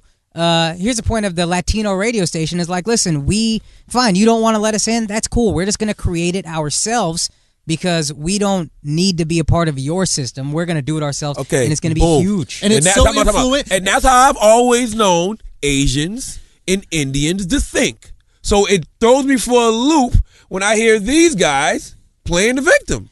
I It throws me personally, for a loop. I'm like, huh? yeah, I personally don't want to do that because I think it's weakening. So like it's like it gives me an excuse to fail. I don't want to do that. I think here's the way I feel. I really love being Indian. Happy Republic Day, by the way. I have pride in it. What does that I mean, think sir? it's this is when the Indian Constitution was like enacted. Republic Day, January 26th. Anyway, I really have pride in being Indian. So I think we're the best. So I don't need help from anybody. If you want to put hurdles in my way, watch me jump over them because we're the best. Talk that talk. That's how I feel. So that's exactly why this whole like affirmative action. I don't want affirmative action. I want to take your job, and I don't want you to think, oh, he just got it because he's a minority. I want to take your job, and you know he got it because he's better. These I'm guys with you are a on that, but fucking ain't nothing wrong with a little force. cheat code. Yeah. Say again. Ain't nothing wrong with a little cheat code. I'm with him though. You like a little cheat code, but his point is they don't need it. And to the Latino radio stations and shit like that, think it's like there's a beautiful. reason. Like once you establish you have buying power, there's a reason when you pick up the phone that they say for Spanish press 2. Yeah. It's because they want that bread. Absolutely. So the same thing goes when you're in New York City and you fill out a form and the back it's all in Mandarin or Cantonese. It's because they want Asians to fill out that form. Right. You know, so it's the same thing. And I think there's almost a power to that, which is instead of like complaining your way to the top, is just establishing what you do is dope, and people will come to you regardless of race. Regardless of race, people want to be on that hot shit. You can't escape the process of work. You just can't do it. Like, there's no way around it. There's no way around. There's what no way around hard work. That bothered you? What was he saying? Just the fact he was speaking. And I'm not saying. Listen, I don't know if what they go through. Mm-hmm. You know what I'm saying? All I know is when something is prevalent, you can see it visibly. You see what African Americans. Can I tell you something? What did you I went through some racism after 9/11. Is it as prevalent as African Americans? No, I got pulled over. My friend was a white dude driving. He got pulled over. Cop got him out of the car and just questioned me about like what I was doing and was I transporting drugs, because there was some commercial about terrorism being supported by drugs. Little stuff like that. People would kind of fuck with my house or whatever. My family got fucked with a little bit. But here's the way I look at it. Like what? What happened? What was the worst thing that happened? Nothing crazy. It would just be little kids just doing little kid shit. Like I remember snow one day, they were throwing snowballs at like my grandmother. She was getting out of a van or whatever, and it's fucking. But like, that had nothing to do with the fact she was Hindu. It was 100% she was brown. It's because she was old. No. Young kids it was fuck with everybody. old people. It was everybody. No. It was everybody, but the one that bothered me was Charlamagne. my grandmother. It's like, this old lady, man. Well, they were throwing them at everybody? But that's the one that stuck out to me. Yeah. Get the fuck. Of course, it's your grandma. All right, you know what? Darren Wilson had nothing to do with the fact that Mike Brown was black. Did you hear what he just It was because he was tall. He just said all the kids were fucking with all the people. No, It's the one that stuck out to him. Charlamagne, listen. They're fucking with everybody in my family, but the one that bothered me the most is my grandma. You want to fuck with me? Fine. Okay. This is a grandmother. So they only threw stuff at your grandma. No, the whole family, but that's the one and that stuck him, out his to me. grandmother, his father, his mother. But here's the point. And it hit his grandmother. That's what bothered him the most. The grander point is whatever I went through, my life was never in danger. But whatever I went through, I'm glad I went through it, because that reminded me, you are different. You are this thing that you cannot escape. You need to love this thing about you. Go find the beauty in it. And that's our job as minorities. It's not the majority's job. If the country is 60% white, they can't cater to every minority equally. For what? So it's my job to figure out why I come from a beautiful culture. Yeah, you're absolutely right. But this is my thing. And the guy, Hari, he said this. He was like, after 9/11, we started feeling like how black people felt forever. The difference to me is... It wasn't as bad. The difference to me is African Americans didn't do anything to cause our treatment. They were doing that to y'all based off those towers going down. I mean... That's the difference. Well, they didn't knock the towers down. I know that, but in people's mind, that was the justification for it. Okay. What was the justification for just treating black people like shit? Real quick, you could argue just the same as, you didn't shoot somebody in Chicago, but if somebody sees you and goes, this guy's dangerous. Let's go back to when they first brought us over here on the boat. What did we do? Nobody is quote unquote afraid of black people now because of the way they acted on the boat. Coach, could you answer the question? What did they do? But do you understand the point of saying black people do? It's behavior and then response to behavior. Answer the question. What did black people do in America to deserve the prejudice and oppression we received? They looked really athletic in Africa, I guess, and they said these guys are gonna fucking. But Akaash, you understand what I'm saying? These guys are gonna make good slaves, and they brought them over. Here's what you're saying is early on, getting brought over, all the early injustice, they didn't do anything to deserve that. True. Absolutely. In the last 50 years, you can use the same logic you just used on us against black people, and it would sound horrendously racist. If I was like, well, in the last 50 years, black people have been blah blah blah blah blah. That's why when I see a black dude, I get scared. Deserved it all. I'm just telling you the logic. So I'm saying this is both y'all's points. I'm telling you the logic behind why people started treating. Well, the logic behind why it doesn't make it right. The logic behind why Mike Brown got shot is the same logic that was used toward me after 9/11. That's been going on forever. Sure, but y'all can pinpoint. You're the second person I've heard say that. Second Hindu I've heard say that. You can pinpoint when the change happened for y'all. For us, it was forever. That's the difference. Here's the thing. People didn't know what Indians were when I was growing up. Real shit. When people want to be racist to me, you still think I'm a Muslim. I don't know what you are. When I was growing up, real shit, when people wanted to be racist, they would call me the N-word. They would tell me to go back to Africa. They didn't even know there was a whole other continent over there. You know what I learned about Indians? What? The Simpsons. The motherfucker who that's how everybody learns about it. And that's this big thing Huddy is like, he's upset about. There should be more learning. But the way I look at it, we are 1% of America. Now, what is your relationship with Huddy? We know each other. We're cordial with one another. No. I reached out to him a couple times. I do a podcast called Indian American, like trying to figure out what it is. I reached out to him. He didn't really respond. That's about it. I mean, if we here's see each other, we're fine. Because there's another Indian guy that we know who's also kind of victim this, victim that, etc. It's a great way to get on. Oh yeah, because especially and that's all I'm saying. But here's the thing. What's the other guy's name? Fuck, I forgot his name. The rapper, the fucking Indian guy. Remember you reached Das racist guy. What's his name? Oh, Heems. Yeah, Heems. Who was on a pilot that we did back in the day for MTV2. Right. But I noticed, something very interesting. These really proud Indian guys, like really proud brown guys, but that don't hang out with fucking Indian people. Yeah. And white women. Not only are they with white chicks, but he reaches out to both of them. Oh, yeah. Got the hi-hat. And then gets the hi-hat. So it's like, if you're really about helping people and helping your culture, here's a young Indian entertainer that's coming up that's looking, just to pick your brain and talk and maybe network, and all of a sudden you got no time for him. Yeah, Schulz tried to introduce us via Twitter, me and Heems, and I just got no real response. Listen, I used to. And then what'd you get recently, now that you're now that I'm on, he said me being on Guy Code made him proud, and it's like, all right, man, that's cool. You couldn't answer a fucking email I needed before. somebody. Fuck him. You're supposed to say fuck him. I don't want to say that shit Back then, publicly. they I'll say didn't that to want other me. brown people. Back then, they didn't want me. Now I'll I'm say hot. that They to the all want family. me, Akaash. Fuck that. I used to call them the Punjabis because when I was fucking growing up in Columbia, South Carolina, like they would always have me and my dude DJ Frosty come host these parties, and all they wanted to hear was Punjabi MC. Yeah. And guess what? I had no idea what they. That was their Jeremy Lin moment. Yeah, that was all we had. I'm saying it was all we had. Jay-Z is forever loved by the Punjabi community for that shit. Listen, for real. Yeah. Like I'm talking about 2 hours in this party. That's all they wanted to hear. To this day, the Sikh people are usually Punjabi or Sikh with the turbans. Sikhs. Is what white people sure. call They do this style of dancing called Bhangra, and when that song comes on, they go fucking nuts to this day. They kill it on the day. They circles form around them. Oh, it's incredible. It's an incredible thing to watch. So we're talking yesterday, right? And you brought up, I don't know, maybe I brought up Eddie Wong, right? Who I did a show, Jobs That Don't Suck, that Akaash wrote. I was reading about him. I can openly dislike this dude. Here's the thing. Eddie is fucking, I think he's a really smart dude. I agree. I think I like what he has. It's very unique. He's an Asian dude, but he's embraced hip hop culture and he's kind of champions it. And I think he's really smart and he's a fucking savvy business dude. Now he was on Jobs That Don't Suck. He also had an MTV show that's no longer around, Snack Off. He hosted it. He also had a show on Vice where he travels around the world doing food stuff. Right. And he just recently he had a memoir that was out called Fresh Off the Boat, and then sold that to ABC for a sitcom television show, and which is going to be coming out on ABC. And he wrote an article for the New Yorker or Vulture, which is their web portal, and it basically said that he shit all over the show. Right? I mean, describe what he was basically doing. Well, you know what? I mean, I read a couple of articles. Basically, Eddie's going through what anybody's going through when they bring a show to a network.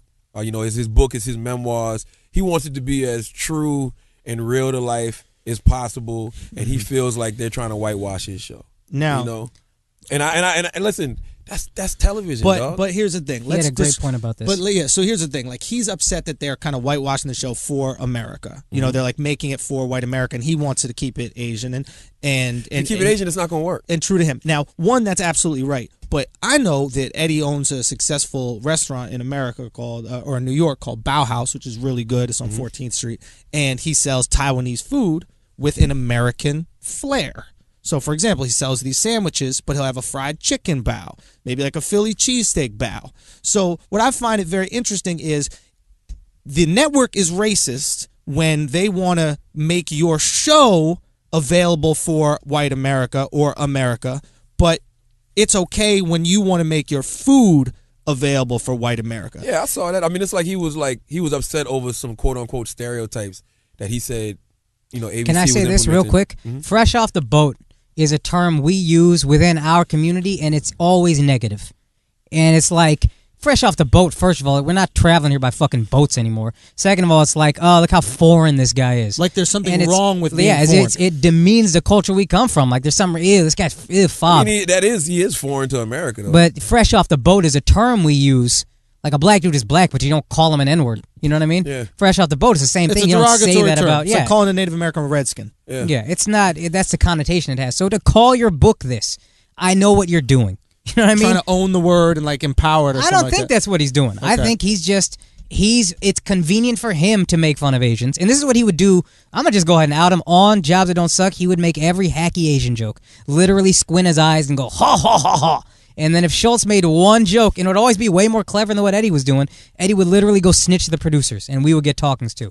Well, or that like, should be, actually. No, well, you can't make fun of your people and then get mad at a white dude. One time, Schulz literally asked him a question. Like, Eddie said something, and Schulz was like, about Asians. And Schulz was like, oh, Asians do that? Literally, that's what happened. Eddie shut down. He was like, yo, I love when white people tell me what it is to be Asian. So, don't use that token-ass line. You and Greg probably got shit that y'all fuck with each other about. Or you might even fuck with Greg all day long, but you're not going to let nobody else fuck with him.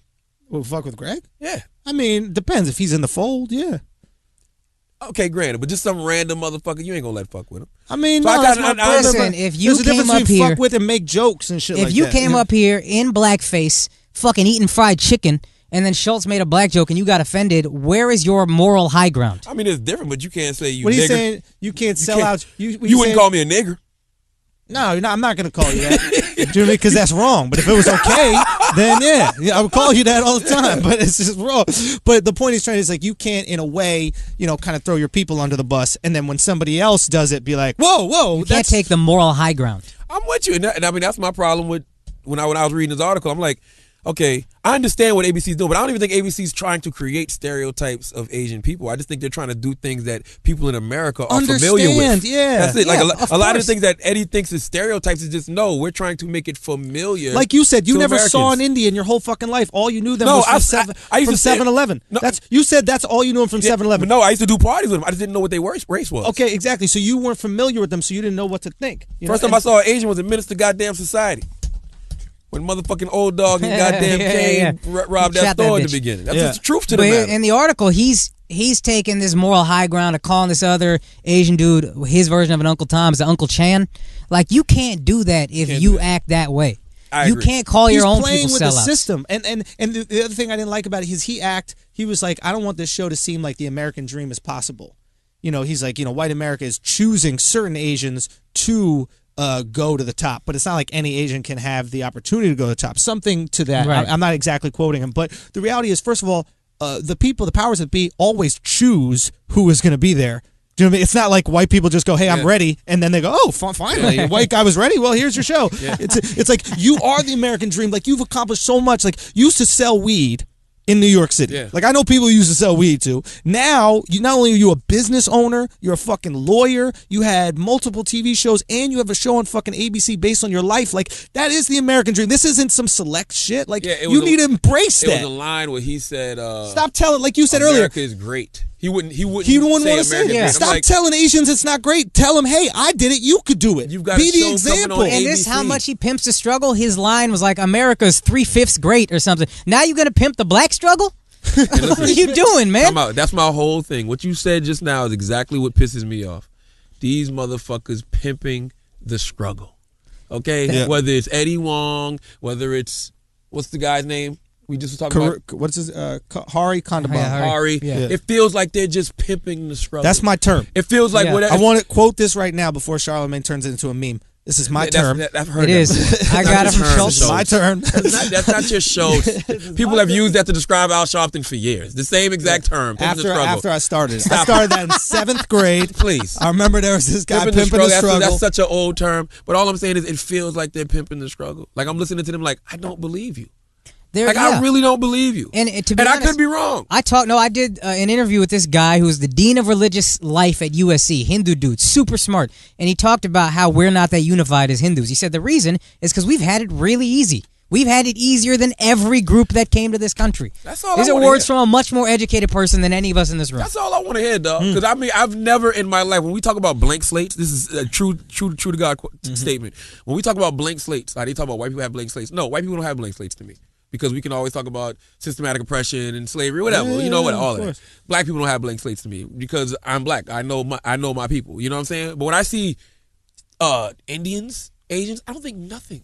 Yo, I don't think anything of them. Never have. I mean, positive or negative. Akaash and I would have this conversation all the time because Akaash, you would be very opinionated about white people and how white people are and shit like that. This is a little bit earlier in your career. I think you calmed down, but like when you were more Malcolm, let's put it that way. So. But I remember telling him, I'd be like, yo, I'll be honest, dog, like, we don't think about you. Like, White people, we don't think about Indians. We don't think about Asians. Like, Indians to me are doctors. An Indian moves into my neighborhood, I'm not upset. I'm like, I don't even go that far. I don't think about him. It's like, oh, okay, Akaash is my guy. Yeah. I don't have any preconceived notions about Indians. I'm gonna be honest with you. Asians. My black friends don't even understand the concept of anything besides black and white. They don't even. America. It's crazy to them. It took them years to understand I was something else. That's damn near America. Yo, if you're not in between, you don't know. Hey, I'm with you, dog. I don't get it. So Why does Chris keep writing on paper? He's making notes, man. He's getting uncomfortable. Oh, yeah. Let him produce, man. Yeah, like Chris, you don't do Chris a is morning all about show. Asian things. Chris is all about Asian stuff. Chris got the Asian wife. He's very supportive of the Asians. Here's my problem with the whole pimp and the struggle is like why would you intentionally do something that's only gonna weaken us? You know what I mean? Word. Like it's only gonna give us an easier Why time does it getting weaken him? Why does it because weaken him? you are getting on not on your own merit. You're getting off on the guilt of white people. This dude Huddy, he'll sell out in Seattle. Seattle's the land of white guilt. It's the land of, oh my God, I can't believe we did this. Let's go fucking eat berries together. I don't think white people have enough guilt to go around. Well, I think white people's guilt stops with black people and gay people. That's what I That's said. it. That's what I was saying to you. I was like, when you were talking about this, like these other people trying to take our guilt, and I was like, I don't have enough. And gay people just got in. I don't have enough for black people. Let me tell you So something. I certainly don't have enough for Asians and Let me Indians. tell you something. Eddie Huang he sold a fucking show on it. It's there. Well, no. Let's be no. Eddie Wong sold a show because it's probably good.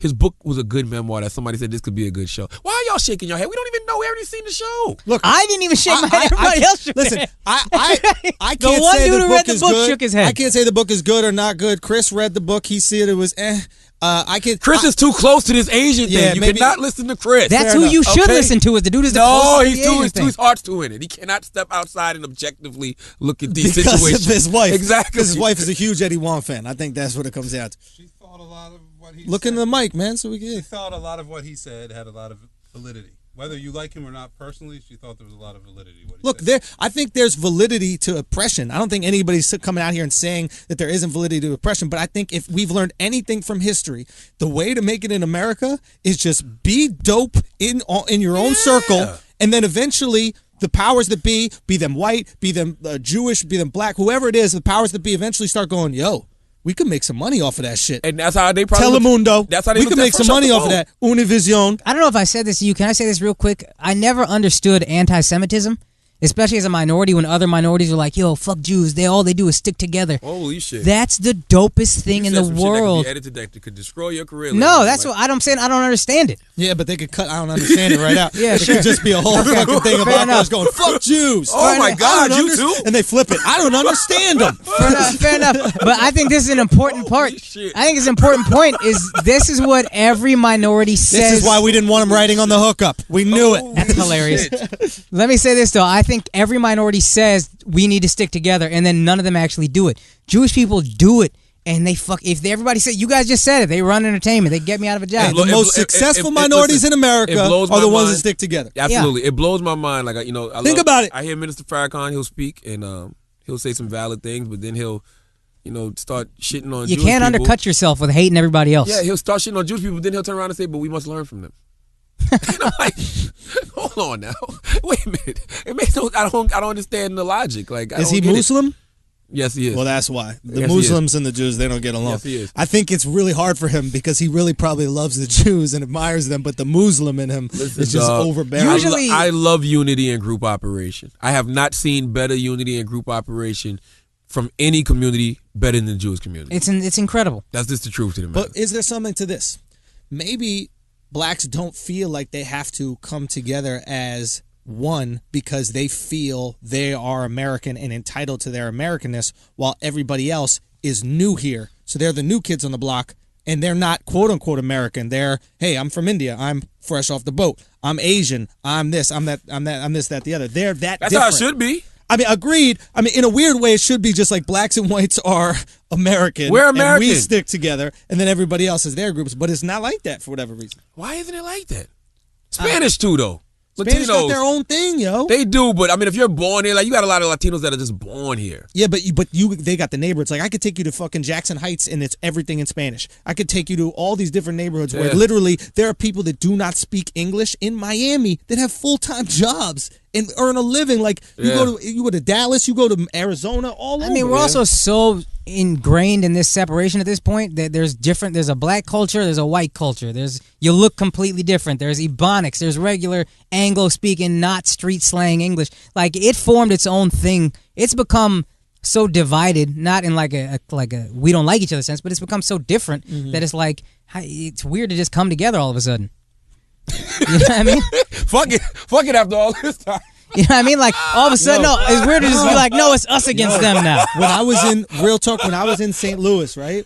I had no preconceived notions of like if I was going to experience racism, what I was going to experience, that kind of shit like that. But and you had a joke about this early in your comedy career that I didn't really get until I was there, but they are way more comfortable talking about race. Oh, it's incredible. Than we are up in New York. Like, I was literally with the couple. It was a black guy, his white girlfriend, another black guy, and his white friend. It was his girl, and they were discussing race, kind of like we discuss our neighborhoods. I mean, it's different now, though. I mean, that racial conversation opened up after the Trayvon and George Zimmerman, in after New York, the Mike Brown and Darren I grew up in Wilson. New York. It's not a discussion. No. This is what I say. It happened after that. Like, that's been we've been talking about race for a whole goddamn year. But you're saying it's always been cool. You're from Texas. Yeah, there's no sensitivity. I grew up in Texas. There's no real sensitivity. There are racists out there, but they're few and there are not that many of them. The rest of us are just very comfortable having this discussion, making jokes, whatever. Hey, man, we different. It's cool. I come from North Carolina, South Carolina, population less than 8,000. Capital of South Carolina is Columbia. The Confederate flag still flies over the State House lawn. We wasn't sitting around talking about that race shit. Every now and then they'd march to try to get them to take the fucking flag down. Nobody cared. But other than that, we wasn't sitting around discussing. You see how white people do this and black people do that. No, not in terms of anger. I'm talking literally in terms of like, oh yeah, but you're we're white girls in Ferguson, like nothing's gonna happen to us. Like, they felt very comfortable just discussing that they were white and acknowledging things that we all thought. Where in New York, it would just be like, well, why don't we go for a trip? Will it be dangerous? Well, who knows? I don't know. I mean, there's no race here. You're not you have to act like it doesn't exist. In New York, everybody pretends there is no race, but there, they weren't angry. I didn't feel any racial sentiment, but they felt way more comfortable going, hey, you're a black dude and you're in this white neighborhood at night. Dude, I would be careful. Now, I will say this. I do feel like in New York, people don't have time to be racist. Motherfuckers is moving. Oh, it would be exhausting. You don't got time to stop and say, oh, fuck that nigga, oh, fuck that white boy. People are constantly moving. 8 million people. So who got I'm time from to New be York City, racist? population 8 million, concrete roads. And it's so New York is such a melting pot of so many different races and sexualities. You see all of this stuff. You got to pick and choose, bro. Dude. You'll be too confused about what to be prejudiced about. It's not. You get the opportunity to grow up without prejudice. Like you said, you didn't know about Indians. I had Indians in my school since I'm a fucking kid. And didn't think nothing of it. Half of my high school is Asian. 50% of my high school is Asian. Yeah. So Born it and was raised, like, Manhattan in particular is so the it's closest to a melting pot I've ever seen. Because it's so small. It's Yeah. like you could live like LA is diverse, but it's so separated. And that you don't have to interact with people of a different race. Same for Missouri. Same for, imagine, a lot of places down south. Whenever there's land, you're going to have separation in culture, and people are going to be segregated based on that land. Manhattan is so tiny, even if you live in Chinatown, you got to walk through Little Italy to get to the East Village. So now you're Chinese, you're walking through the Italian neighborhood to get to where some fucking white college kids live. You just walk through 3 different cultures in 4 blocks. Yeah. That's why we got this different mentality. Like Greg and I grew up in the city. It's not weird for me to see a black guy. Listen, man, the best thing that ever happened to me was being raised around a whole bunch of different people. I had a Mexican family that used to live by me. I had a couple white families that used to live by me. Black families, of course. I didn't think nothing of other races. Nothing of it. I never looked, I'm just starting to think about that shit as I get older now. Yeah. I never looked at people and was like, yeah, he's a motherfucking white person. When I started studying, I tell you this all the time, when I started studying 5% teachers of Islam, that's when motherfuckers started to plant the seeds of division in my head to make me say, oh, he's the devil. Yeah, well, that's what I'm saying about the South. I think the South is saying, like, we can have the conversation. We can be friends, and we're just going to talk about it, and it's fine. We can make fun of each other about it. Nobody takes it personally. I do think there's something to having the different cultures that you can still learn from, whereas the melting pot, this idea of diversity by forcing us all together and making us all one thing, you're kind of killing diversity, to be honest with you. Not really. You know what I mean? No. That's great. That's fucking great. If we're all the same thing, then we're not anything different. But there's no diversity left. But I actually prefer that. Sure, but don't act like this is the diverse way. I grew up in the South, so when I had my roommates in college were all black, I learned a lot about black culture.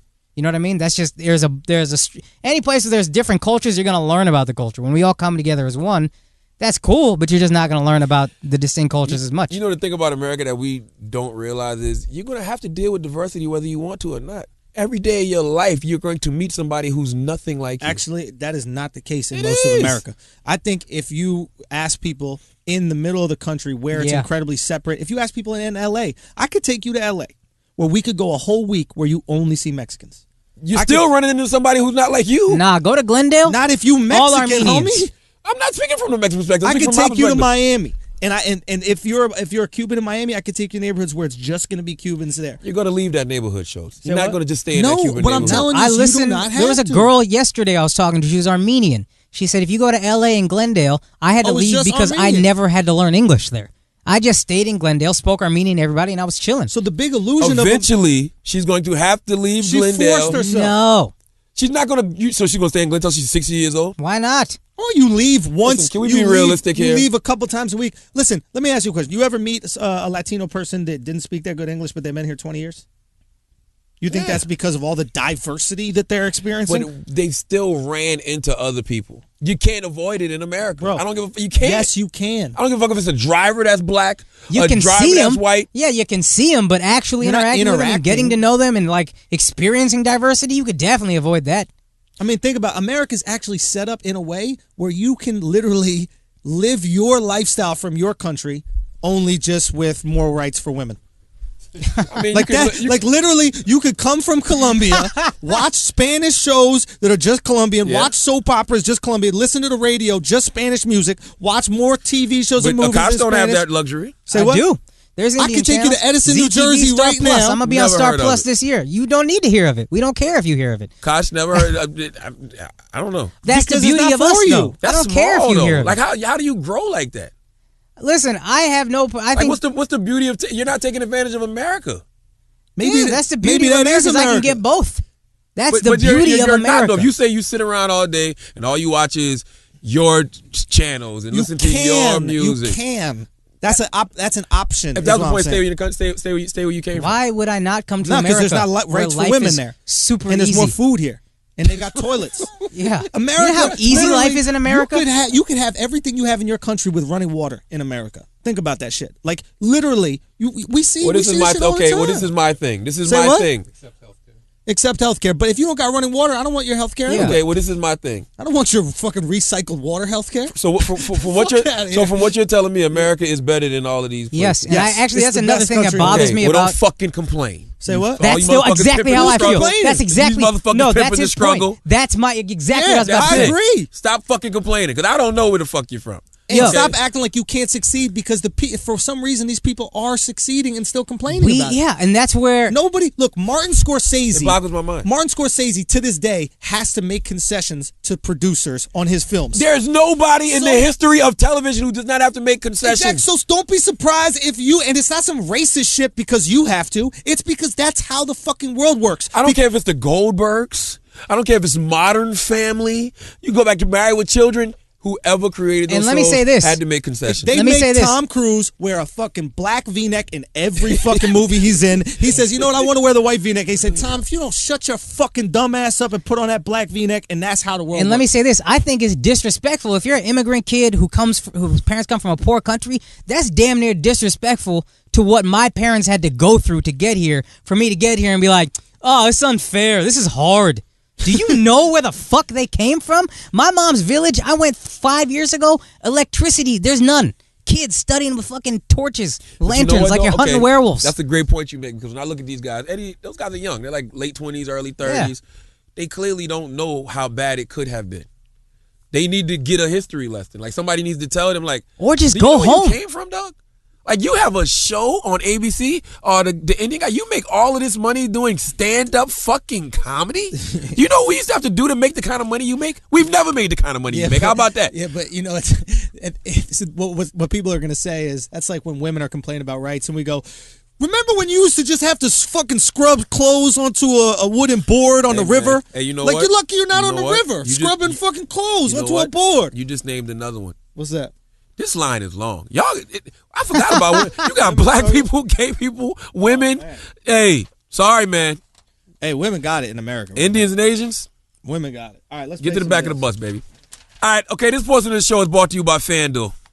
If you don't know by now, FanDuel is where you can go for one-day leagues with no season-long commitment. 12,000-plus leagues open every day, playing as many as you'd like. Salary cap format, draft the players you want in minutes. Over $10 million in real cash prizes paid out every week. Instant payouts as soon as leagues end. Leagues start at $1. Now, why is no season-long commitment so important? Let's just say that your NBA team, you got Kobe on it because you don't know how to pick players. He's 37. He's obviously done. And you have LaMarcus Aldridge. I think that's a good pickup, but now his hand is fucked up, so his season's going to be over. Okay? What you can do is switch your team the next week. That's it. There's no season-long commitment. You just do this week by week, get a new team, and boom, you're back in the game. With FanDuel, you had no problem. Next week is a new week. You got a whole new squad with a rejuvenated LeBron. Maybe you picked up Klay Thompson right before last week's epic performance, and you're at home right now counting your money. I told Klay Thompson, by the way, I hit him up on Twitter. I said, you ain't dropping 37 on me in one quarter. That was amazing, by the way. Put the period in front of it so everyone would know. Everybody would see that shit. Because I'm serious. I will fight a man before I let him drop 37 on me. You knew that was going to happen eventually, though. What? 37 and a quarter? Absolutely. In a quarter? The way Klay Thompson and Steph Curry shoot, like the most points ever. Klay more than MJ. Nah. Yes. You know why I didn't think it was him? Because he's too stoic. Like he has that's this. What you mean? Nah, that's man. the guy that's sitting behind the 3-point line that'll shoot 7 3-pointers in a fucking quarter and hit them all. You know what he has the demeanor of? You ever see like in those movies where somebody got touched as a kid and like they visit him like 20 years later, and he's working at like as like a dishwasher in like a restaurant. Yeah. He's part of like a murder thing, and they start asking him questions or like whatever. Marlo's homeboy. What's Marlo's homeboy's name? Remember Marlo's like henchman who just beat the shit out of that dude who molested Michael? Just fucking murdered him. Oh yeah, Chris from The Wire, exactly. Yeah. Chris Rock, just stoic, like real fucked up, like some real shit. Like if somebody just decapitated Steph Curry in front of him, I feel like Klay would be like, "All right, well, we're gonna get back to these layup drills." Listen, Klay Thompson and Steph Curry gonna be in the league for 20+ years. Just shooters stay in the league. Shooters, man. You see Ray Allen still out. Sure. Ray Allen just waiting. Yeah, he's just hanging out for the playoffs. Ray Allen, Who's gonna make it? That's who's gonna make it. Listen, just remember there's a new user special. FanDuel is giving you a bonus of up to $200 on your first deposit. For every $1 you deposit, FanDuel will match it up to $200. Offer is only good for the first 50 people. Just use our code BRILLIANT. That's right. Don't forget to use our code BRILLIANT at FanDuel.com, where every week is a new season. That's FANDUEL.com. Sign up today. Yo. Now, back to the show. Yo, Brilliant Idiots listeners, myself, my buddy Rob Mayu, and my brother Greg Schulz just dropped a new show on YouTube. It's called This American Hype, and it's we take a couple news stories from the week and we just grind them out Brilliant Idiot style, give our point of view. It's ignorant, it's intelligent, it's uninformed, it's all that other fucked up shit, and it's dope. I want you to go check it out right now. You can get it on my YouTube channel, which is youtube.com/TheAndrewSchulz. So peep that right now. The first one, we touch on fat people and the Redskins logo. All right. Now, listen, I don't want anybody out there to think I'm being insensitive to what Indians and Asians go through here in America. All I'm saying is it's levels to this struggle shit. And if you had to do the levels to this struggle shit, black people, we got first dibs, then it's women, then it's gay people. Everybody else, y'all, hey man, pick a number. I think women got it good, man. Shut up. No way. I think they do. They about to though. It's about to be the year. Women about to turn up on y'all. Yeah, I mean, I think they have. Who is y'all? Everybody that's been fucking a male chauvinist and a fucking misogynistic pig towards these motherfuckers. Yeah, pieces of shit. Pieces of shit. You wait till motherfucking Hillary Clinton announces she's running for president. She's gonna win. She's gonna win. You know what? You know who's fucking it up from women? Women. Why you say that? Because they've destroyed the term feminist. That's what I was thinking. The term feminist, right? All feminist means is you believe women should have equal rights. That's it. Yeah. And there are women out here, famous women, like the chick from How I Met Your Mother or whatever, that are saying, I'm not a feminist. Because they think being a feminist means you gotta have fucking armpit hair, and you gotta protest some shit, and you gotta strap a dildo on and fuck your husband equally to the amounts that he fucks you, so it's equality in a relationship. I never thought that about feminists. What I'm saying is the term feminism is bastardized. You know what I'm saying? All feminism means is you want equal rights for women. Who the fuck doesn't want equal rights for women? I don't get it. I really don't get it. I realize it's about myself. I used to bash like feminism and all that, and really all I have a problem with is the super loud, obnoxious, everything is an injustice feminist. I talked to a good friend of mine who's a feminist. She's like, all the feminists The Hari Kondabalu feminist. Yes. I talked to a good friend of mine who's a feminist. She's like, listen, all it is we think we're equal to men, even though we're different. We understand we're different. We can't do everything you do. We just want the same rights. I don't think they're equal to us. I think that they deserve equal rights. That's what they mean. Yeah. Yeah, I think saying but that we're men and better women at are different equal, things. Like there are women that literally will tell you could say men are stronger than women, and they'll be like, no, they're not. Well, she's saying that we're different. We're just as good as men, but at different things. Yeah, exactly. I'm fine with that. The biggest difference between men and women is physical. I'll tell you the biggest difference. That's it. But I tell you, dick talk. Yeah, but it's still physical, and it's certain things that women go through that I wouldn't want to go through. I wouldn't want a period every month. I wouldn't want to have a baby. Sure. No. Women can care way more than men. Men can care. Men choose not to. Listen, let me tell you something. I got sick on this commercial shoot on Friday. We were doing for Guy Code, me and Charlamagne. No dude gave a fuck, and that's fine. You don't have to. But girls were like, oh my God, poor thing. Because girls are naturally more nurturing. Incredible. They're incredible people. It's a motherly nature that's already in them. My biggest problem with feminists is I don't like feminists who get mad at me when I call a hoe a hoe. And then he goes, nah, we care. And then he goes, they took care of me. He goes, because women care more. That's what women do. Yeah. They are naturally nurturing. It's a motherly nature. I said it. You still don't get the point is that you didn't listen to what the other fucking human talking to you was saying. You I just did listen disagreed to you. And then told him as if you thought he had. I did listen to you. I said niggas don't give a fuck about you when you're sick. What the fuck is you talking about? That's not what you said at all. All right, go ahead. My thing when it comes to feminists is I don't like when feminists get mad when I call a hoe. Like as a feminist, you're supposed to be like, okay, Charlamagne, you may be right, but don't say that. And then you're supposed to call her out. Feminists should be calling hoes out before I do. That's how I feel. So yeah, I agree with you because there's this idea like nothing is wrong. Like nothing is wrong when you're a woman in some feminists, right? Yeah. Like you're a woman, you could do anything. No. Some feminists are so against guys. So against us. Or so pro-woman. How dare you call her a hoe? Exactly. She sucked 20 one's a hoe? dicks. So no one's a hoe. We're pumping this chick's Chris, stomach. Stop it. Chris always does this. What does he say? If a girl sucks 20 dicks in an hour, is she not a hoe? Oh, she's a hoe. Can I say this? Hold on. She is I'm going to a go so hoe. far and say she's a really good hoe. And even if it's your quality hoe. right, even if it's your right in America to suck those dicks, it still makes you a hoe. So let me say this about this. Biologically, I understand why dudes want to fuck everything and girls don't. That's a biological thing. You can't act like it's not there. But if girls want to say, hey, this should be standard, we should be fair, you can't take the moral high ground by saying, I get to fuck everybody too. Moral high ground is, hey, dudes shouldn't fuck everybody either. I'm not saying that's right, but if you want to take the moral high ground, that's the moral high ground. Let me tell you dudes shouldn't be able to fuck everybody. You're it's not, I should suck every dick I want. Akaash is absolutely right, and I promise you, whether it's a girl sucking 20 dicks in an hour or a guy sucking 20 dicks in an hour, he a hoe. I will equally look at them both with disgust. Okay? I won't equally. I'm look at them. I'm be honest. I won't. No, I would. I wouldn't. I'll be like, you. If I got my dick sucked hoes. 20 times in an hour, that's better than cumpy cum. That's comfy. Yo, that's come. I probably would get in line. Male, I feel like, damn, you made 20 motherfuckers come an hour? Let's go. Let me see what that mouth like, my nigga. Like, what the fuck is you talking about? You know, but all I'm saying is, like you said, we're better at different things. There are different things we're clearly stronger. Do you know what I mean? There's different shit that we're clearly strong. I'm not gonna have the argument. We're faster. You know what I mean? There's other things we're clearly better than. You know, they're better caregivers. They're more caring. I mean, there's a reason that there's no fucking dude babysitters out there. There's a reason there's no dude nannies. And when there are ones, we're like weirded out by it. Do you know what I mean? Yeah. I mean, shit, there's a reason there's not a lot of dude nurses. We got a friend who's a nurse, and it's weird. I don't even feel weird right saying it. Do you know what I mean? do feel very self-conscious when I It's say just it. weird. Like my friend, I don't even Introduce say him. my friend's a nurse. I'd be like, my friend be in the hospital and shit. Are these big motherfucking are these big motherfucking male cheerleaders who call themselves bases? You know what I'm saying? Stop trying to add some shit to I'm the serious. cheerleader, dog. These big motherfucking. I used to know this big motherfucking cheerleader. Cause my wife used to be a cheerleader in college. Yeah. There's this big motherfucker, man. His name was Deuce. That was his name. This motherfucker is he's still diesel as shit. And I remember I was walking into the mall one day and he looks at me, he goes, ugh. I just keep walking, mind my business. I don't want no problems with this big motherfucker. So then all I hear is, oh, he with you? Because my wife was walking behind me. My wife was like, ooh, Deuce is about to hit on you. I was like, Deuce is about to get hit on. Wait, hold on. He was gay. Clear, he's super gay. Oh, I had no clue. I didn't know that was like a gay mating call. To just be like, huh? I don't know. With the Rick Ross, is that what Rick Ross has been doing the whole time? Still gay now.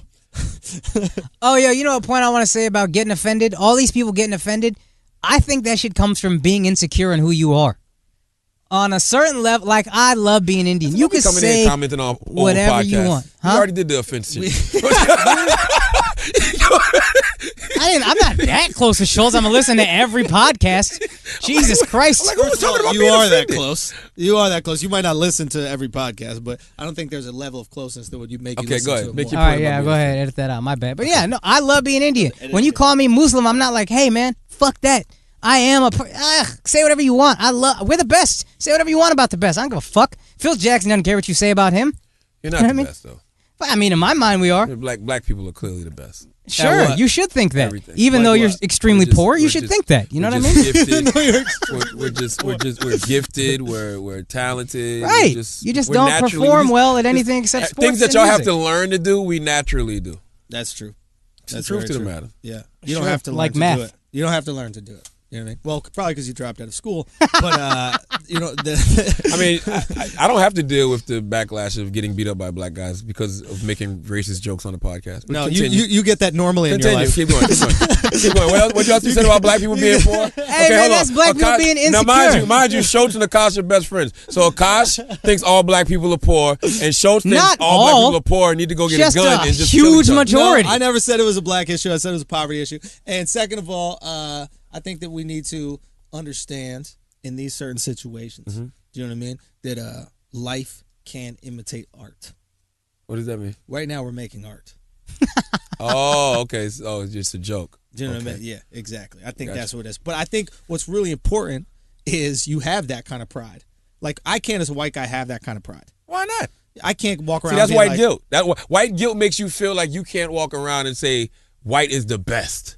I feel like I'm superior. What's wrong with that? You should feel that way. You should feel that way as a human. I feel like that's kind of like having really big boobs and hanging out with a bunch of girls who don't have big boobs. Like, I kind of got to tell you guys, can't like, publicly have that kind of pride. I got to tell you guys, like, you guys have really cute tits. Because like, I don't give a fuck. Why can James James Brown say I I'm don't black give a and fuck. I'm proud? I can walk around and say black power. I'm black. I'm proud. Because you're not winning.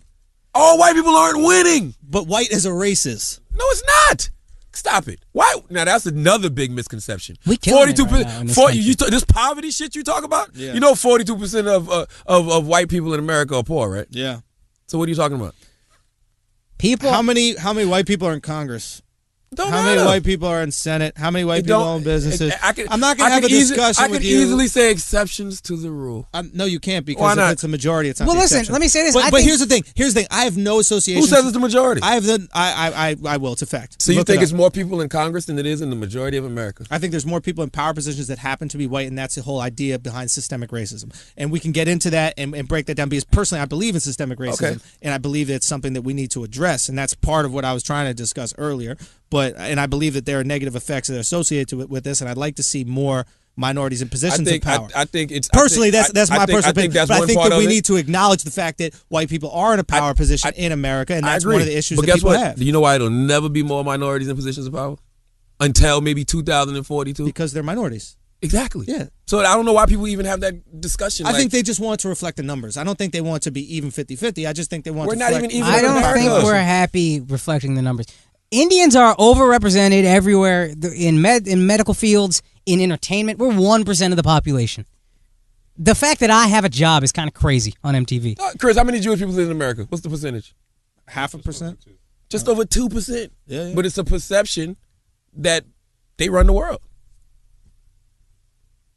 Okay. It's a perception. Well, what you're saying? Is it reality though? I think that you could argue that Jewish people in certain sectors have a more power than they are representative. He's tiptoeing. Why are you tiptoeing? More power than they are represented by the numbers they have in this country. Listen, for example, if you look at the entertainment industry, I think you could say that about, absolutely say that about. But Jewish it's an industry. That's the whole thing. You said the medical field. Those are certain industries. Like, those are certain industries where people dominate. In successful positions, we're doing pretty well for ourselves. So are black people. Okay, that's good. I think people should have, but this is the point. I think people should have, whether it's true or not. I think everybody should have Charlamagne's mindset.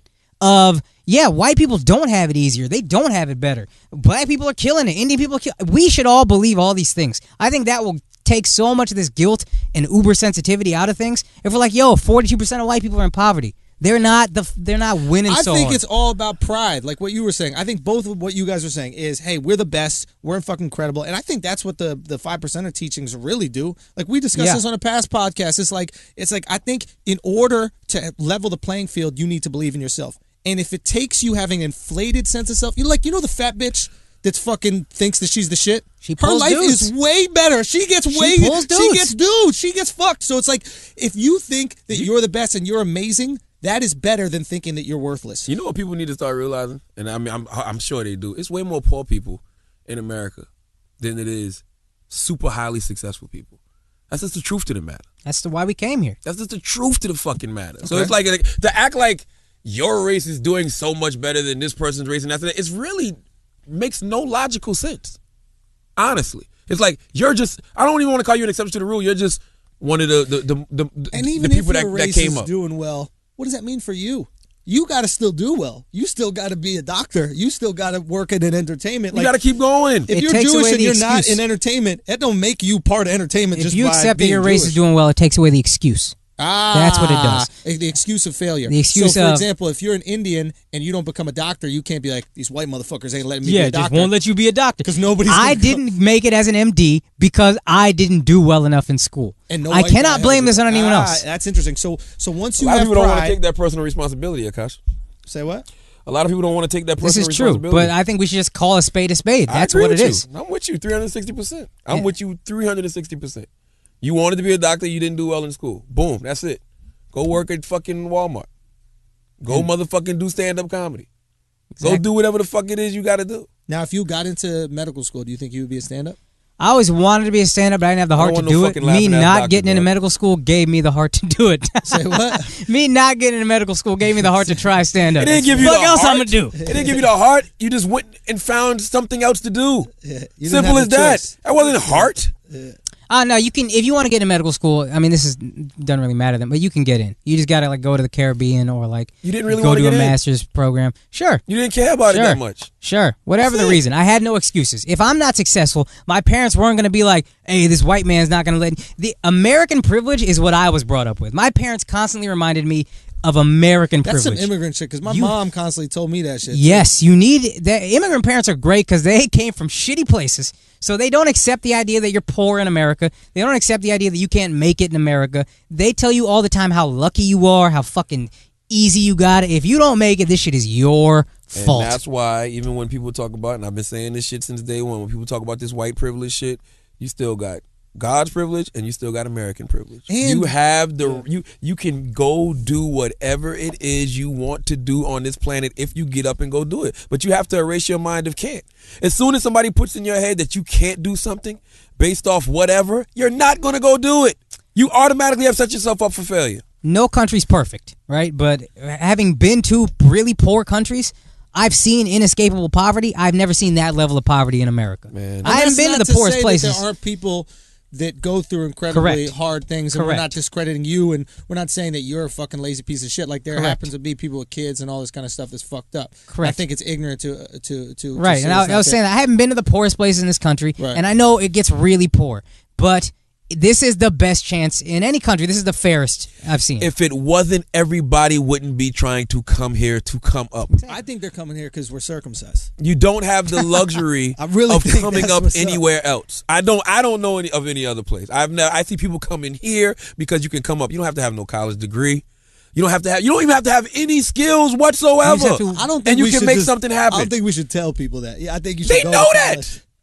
Nah, it's not. You can. I mean, it's like the reason Indians are killing it here. I used to think it's just we're the smartest, but I've been to countries where they let them in way easier, and we let in the best Indians. Like you're not getting in if you're not a bad at. Go to Canada. Fuck Listen, it, man. It is all about education. Hold on. So you're saying Canada gets the Indians that don't make Canadian Indians overall are 100% dumber than the American Indians overall. So Canada is like the Caribbean med school. Yeah. Yes. Exactly. To America, right? So I went to England. Bunch of fucking rednecks up there. These really? Indians. I'm shocked. So the cream of the crop Indians comes here. Right here. So what is like the process to like vetting out the Indians that come here? I don't know exactly. I wish I picked because my grandfather's the one that immigrated here. Yeah. And I wish I had picked his brain more when he was alive about how he did it. He just told me he worked his ass off. That's all he ever says. Now, studied all the time. That's usually what everybody does. You know what's so funny about your point about college? We live in a society that tells you go get education, but it's people who have made millions of dollars writing books saying if you want to be a millionaire, don't go to college. It's just the safest. Everything. It's the safest way to be 100,000. It's a great safety net. It's a great safety That's a great net. way to put college is the safest way to be 100,000. And being 100,000 is great. It's fucking lovely. By the way, lovely. People need to stop that shit. Like that, Kanye West, that's what he pissed me off so much about because he kept talking about you got to be a billionaire, you got to be a billionaire, you got to be a billionaire to change the world. Dog, I can change the world with a couple $100 million. I can change the world with tens of millions of dollars. Really? Yes. How would you change the world for $10 million? The same way that Martin Luther King Jr. changed the world with nothing. You're the saying, same way Rosa Parks changed the world. The same That's a way real Malcolm vague X changed answer the that world. sounds nice, That's but it not doesn't a vague actually mean answer. anything. Okay, well, answer this. How do you change the world with billions of dollars? All right, billions of dollars. First thing I do, pave the roads in Moncks Corner, South Carolina. Okay? That's the first thing I do. I know Schulz well enough to know his delivery face. When he's setting up a joke, I was like, oh, it's coming. It's terrible. I'm paving those fucking roads immediately so that you have to redo that How whole do you really speech. change the world? Second thing I do, buy everybody a military rifle. AK-47. This guy, his. Did you hear me whisper joke into the mic? He wasn't done. Akash, how do you change the world with $1 billion? Man, I don't know. I got no answers. You know what I mean? I'm not gonna Motherfuckers just want the money. Everybody just wants the goddamn money. Give me the money. I'll show you how daddy ball. Just give me the money. That's all I want is the everybody goddamn acting like money. they could change the world. No, you can't. You don't know anything. Everybody needs to stop acting like they know everything. I ain't shit. Brilliant Idiots is a phenomenal name for a podcast because it's like, look, we don't know shit. We're just up here talking. Listen, you know what though? Kanye don't know nothing. You can change the world by changing people's mindsets. That's all the great people what? did. What do you mean? What is their mindset need to change to? Martin Luther King Jr. changed a You country's can't keep mindset. telling me what the dude did 50 years ago. Why? Because we've changed If it our wasn't for mindset. him, you wouldn't be here, motherfucker. He's a good. I don't know if that doesn't apply to what I'm anything saying. to do with that. But if it wasn't for him, I might not be here. My dad's whole philosophy on life changed because of Martin Luther King. True. He grew up in a Republican household. During the Civil Rights era, he didn't like how the Republicans were handling civil rights, and he listened to Martin Luther King speeches, and he became a liberal. He ended up marrying my mom, and all this happened. Listen, I'm gonna say this. Put it like this. This is how I really feel. If it wasn't for the Civil Rights Act, right, of 1964. The way they was treating us, it was only a matter of time before they got the young. Oh, I'm not diminishing what he did at all. It was only a matter of time before they He got has the a way young. of making me If look they like was an asshole, If and they I'm was not treating saying the anything. we're the other race, black and white. If they was treating us like that, no one's diminishing. Oh my God. No one's diminishing. I'm just saying, you're saying I'm gonna do what Martin Luther King did. I mean, no, I didn't say that. I said that you can I get change it. people with a mindset. You can change their minds. Honestly, Change with a without mindset. Martin Luther King, no Dougie. Listen, your thoughts become things, dog. You know what I'm saying? Like, there's a lot of things that would no twerking. Like, there's a lot of things that wouldn't cross over to white culture. what would the Fresh Prince be though?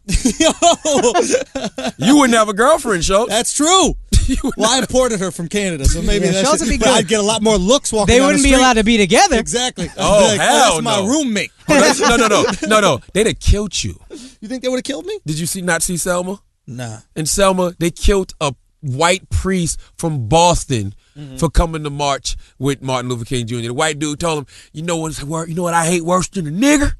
A nigger love. That's just. And then they beat the dog shit out of him, killed him, and said, that's how it feels to be a nigger in America. I'm laughing because Charlamagne's face outta when he here. said it. He got like real really serious. into it. That was good acting, Charlamagne. Yeah, That was motherfucker's really good crazy. acting. You really harnessed that. Okay, the moral of the story is stop pimping the goddamn struggle. That's Hey, going to be the man. name of this motherfucking podcast. Yeah, I'm into that. Stop pimping the fucking Proud to be a struggle, part of okay? this podcast. I don't believe you. Yo, thank you Sorry. for coming on, Akaash. Thank you, Yo, dog. check Keep out going. Akaash on Twitter. Akaash Singh. There's 2 A's. can't spell that shit. AKASHSINGH.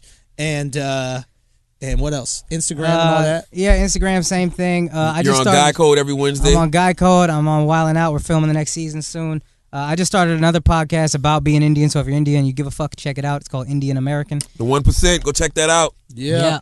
We got 3 million of us strong. Yo, Let's we do got it. a lot of listeners out in England. There's a big Indian population. Oh, so I'm sure word. it crosses over, yeah. Oh, nice. They Yeah. only check fuck with out Russell Akaash. Peters, though. Hey, man, I'm fine with that. Fuck He with one likes of us. Russell. He likes Russell more than Aziz.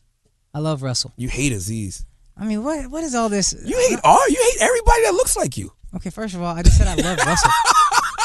Second of all, don't tell me I look like Aziz because I'm better Why? looking than Aziz. Why? I'm taller. I'm lighter. Okay. Oh, wow. Wow. Yeah, he's been bleaching. You think that bleaching shit is just in the black community? Oh shit. Indians been bleaching from way back. Indians hate dark-skinned people way more than black people. You got a light-skinned, dark-skinned beef. You don't know about a light-skinned, dark-skinned beef. Hey man, I don't give a fuck about Indian beef. And I give a fuck about you. Were Nobody talking about does, Selma. I couldn't even pretend to care. Exactly. You should have seen me over here not giving a fuck. It was just watch. There's Hey, tape man, I'm of with me you, just dog. being like, I had a fucking fidget in my chair. I'm with you. That's why when I hear this guy Harabi, what's his name? Huddy. When I hear him talking about this shit, I'm like, nigga, I want to hear shit about your struggle. Go watch Selma if you want to see some real struggle, motherfucker. That's how I feel. I'm sorry.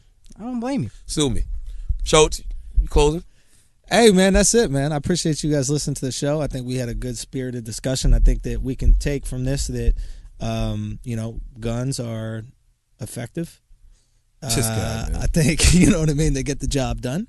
And I hope that you don't use them. And I think that they're bad. And I think that we should obviously get rid of them. But if you make over $100,000 a year, I think it's safe to have one. Don't listen to Beautiful. Schulz, please. That's beautiful. Just saying, if you make over $100,000 a year, you're probably not going to kill anybody. That logic is brilliantly I stupid. thought about this with If guns. you make This over is- $100,000 a year, you're probably in a neighborhood where you really don't need a gun. Yo, sir. but think about this, right? With guns, think Yeah, about this, you right? Somebody breaks into why guns are kind of stupid. I was thinking about this. You're like, I want to keep my home safe in case somebody breaks into my home. Let's say somebody breaks into your home, right? You got a gun. They want to steal some shit from your home. Let's say your TV. You see him there. They're there. You shoot that guy, right? Yeah. Kill him. Drops your TV. Well, fuck drops the TV. You shot the wall. You shot the things, whatever. It's going to cost you more than the TV Well, here's the thing. to renovate the whole what if fucking they're coming house. in to fucking rape your wife or whatever? That's where the logic What falls are you apart. talking about? But who would break into someone's house to rape their wife? I don't know how this shit works. I just think that's a really irresponsible rapist. Like, I just think, like, that's just stupid. Like, I'm just saying in general, like, I feel like it's going to cost you more money. Find a parking garage. You know what I mean? Some shit, a park or like I don't know. Alleys don't exist. Whatever. You know what I mean? So it's like, all right, there it is. I just think it's stupid. It's like, you're not really protecting anything. You know, let him steal the TV. You actually save money. If you think about it. The fuck? If he steals the TV, you don't have to renovate your house. You don't have to put new walls in, get a new fucking TV because there's bullet holes in it. Listen, man. Let him steal the TV. If a motherfucker breaks into your house, shoot their ass. Okay? You got a gun? If you have a gun, shoot him. That's what this gun is for. You got a gun? Do I have a gun? Yeah. Absolutely. I don't, actually. What about tasers? Why don't we give everybody tasers? My daddy keeps all that. My daddy keeps an arsenal. Okay? He's got got tasers. an He's got arsenal. brass knuckles. He's got guns. He's got all of that shit. Somebody breaks into your house, they get whatever the fuck they get. I agree. Fuck that. I grew up in the South. Fuck that. Bye. And by bye, I mean this podcast is over and you will die. Thanks for listening. Yes, and if you, as always, if you listen to this podcast and you think we're smart and intelligent and brilliant and you learn something, you're right. If you listen to this podcast and you think we're dumb as fuck and all a bunch of idiots, you're right too. It's the Brilliant Idiots Podcast.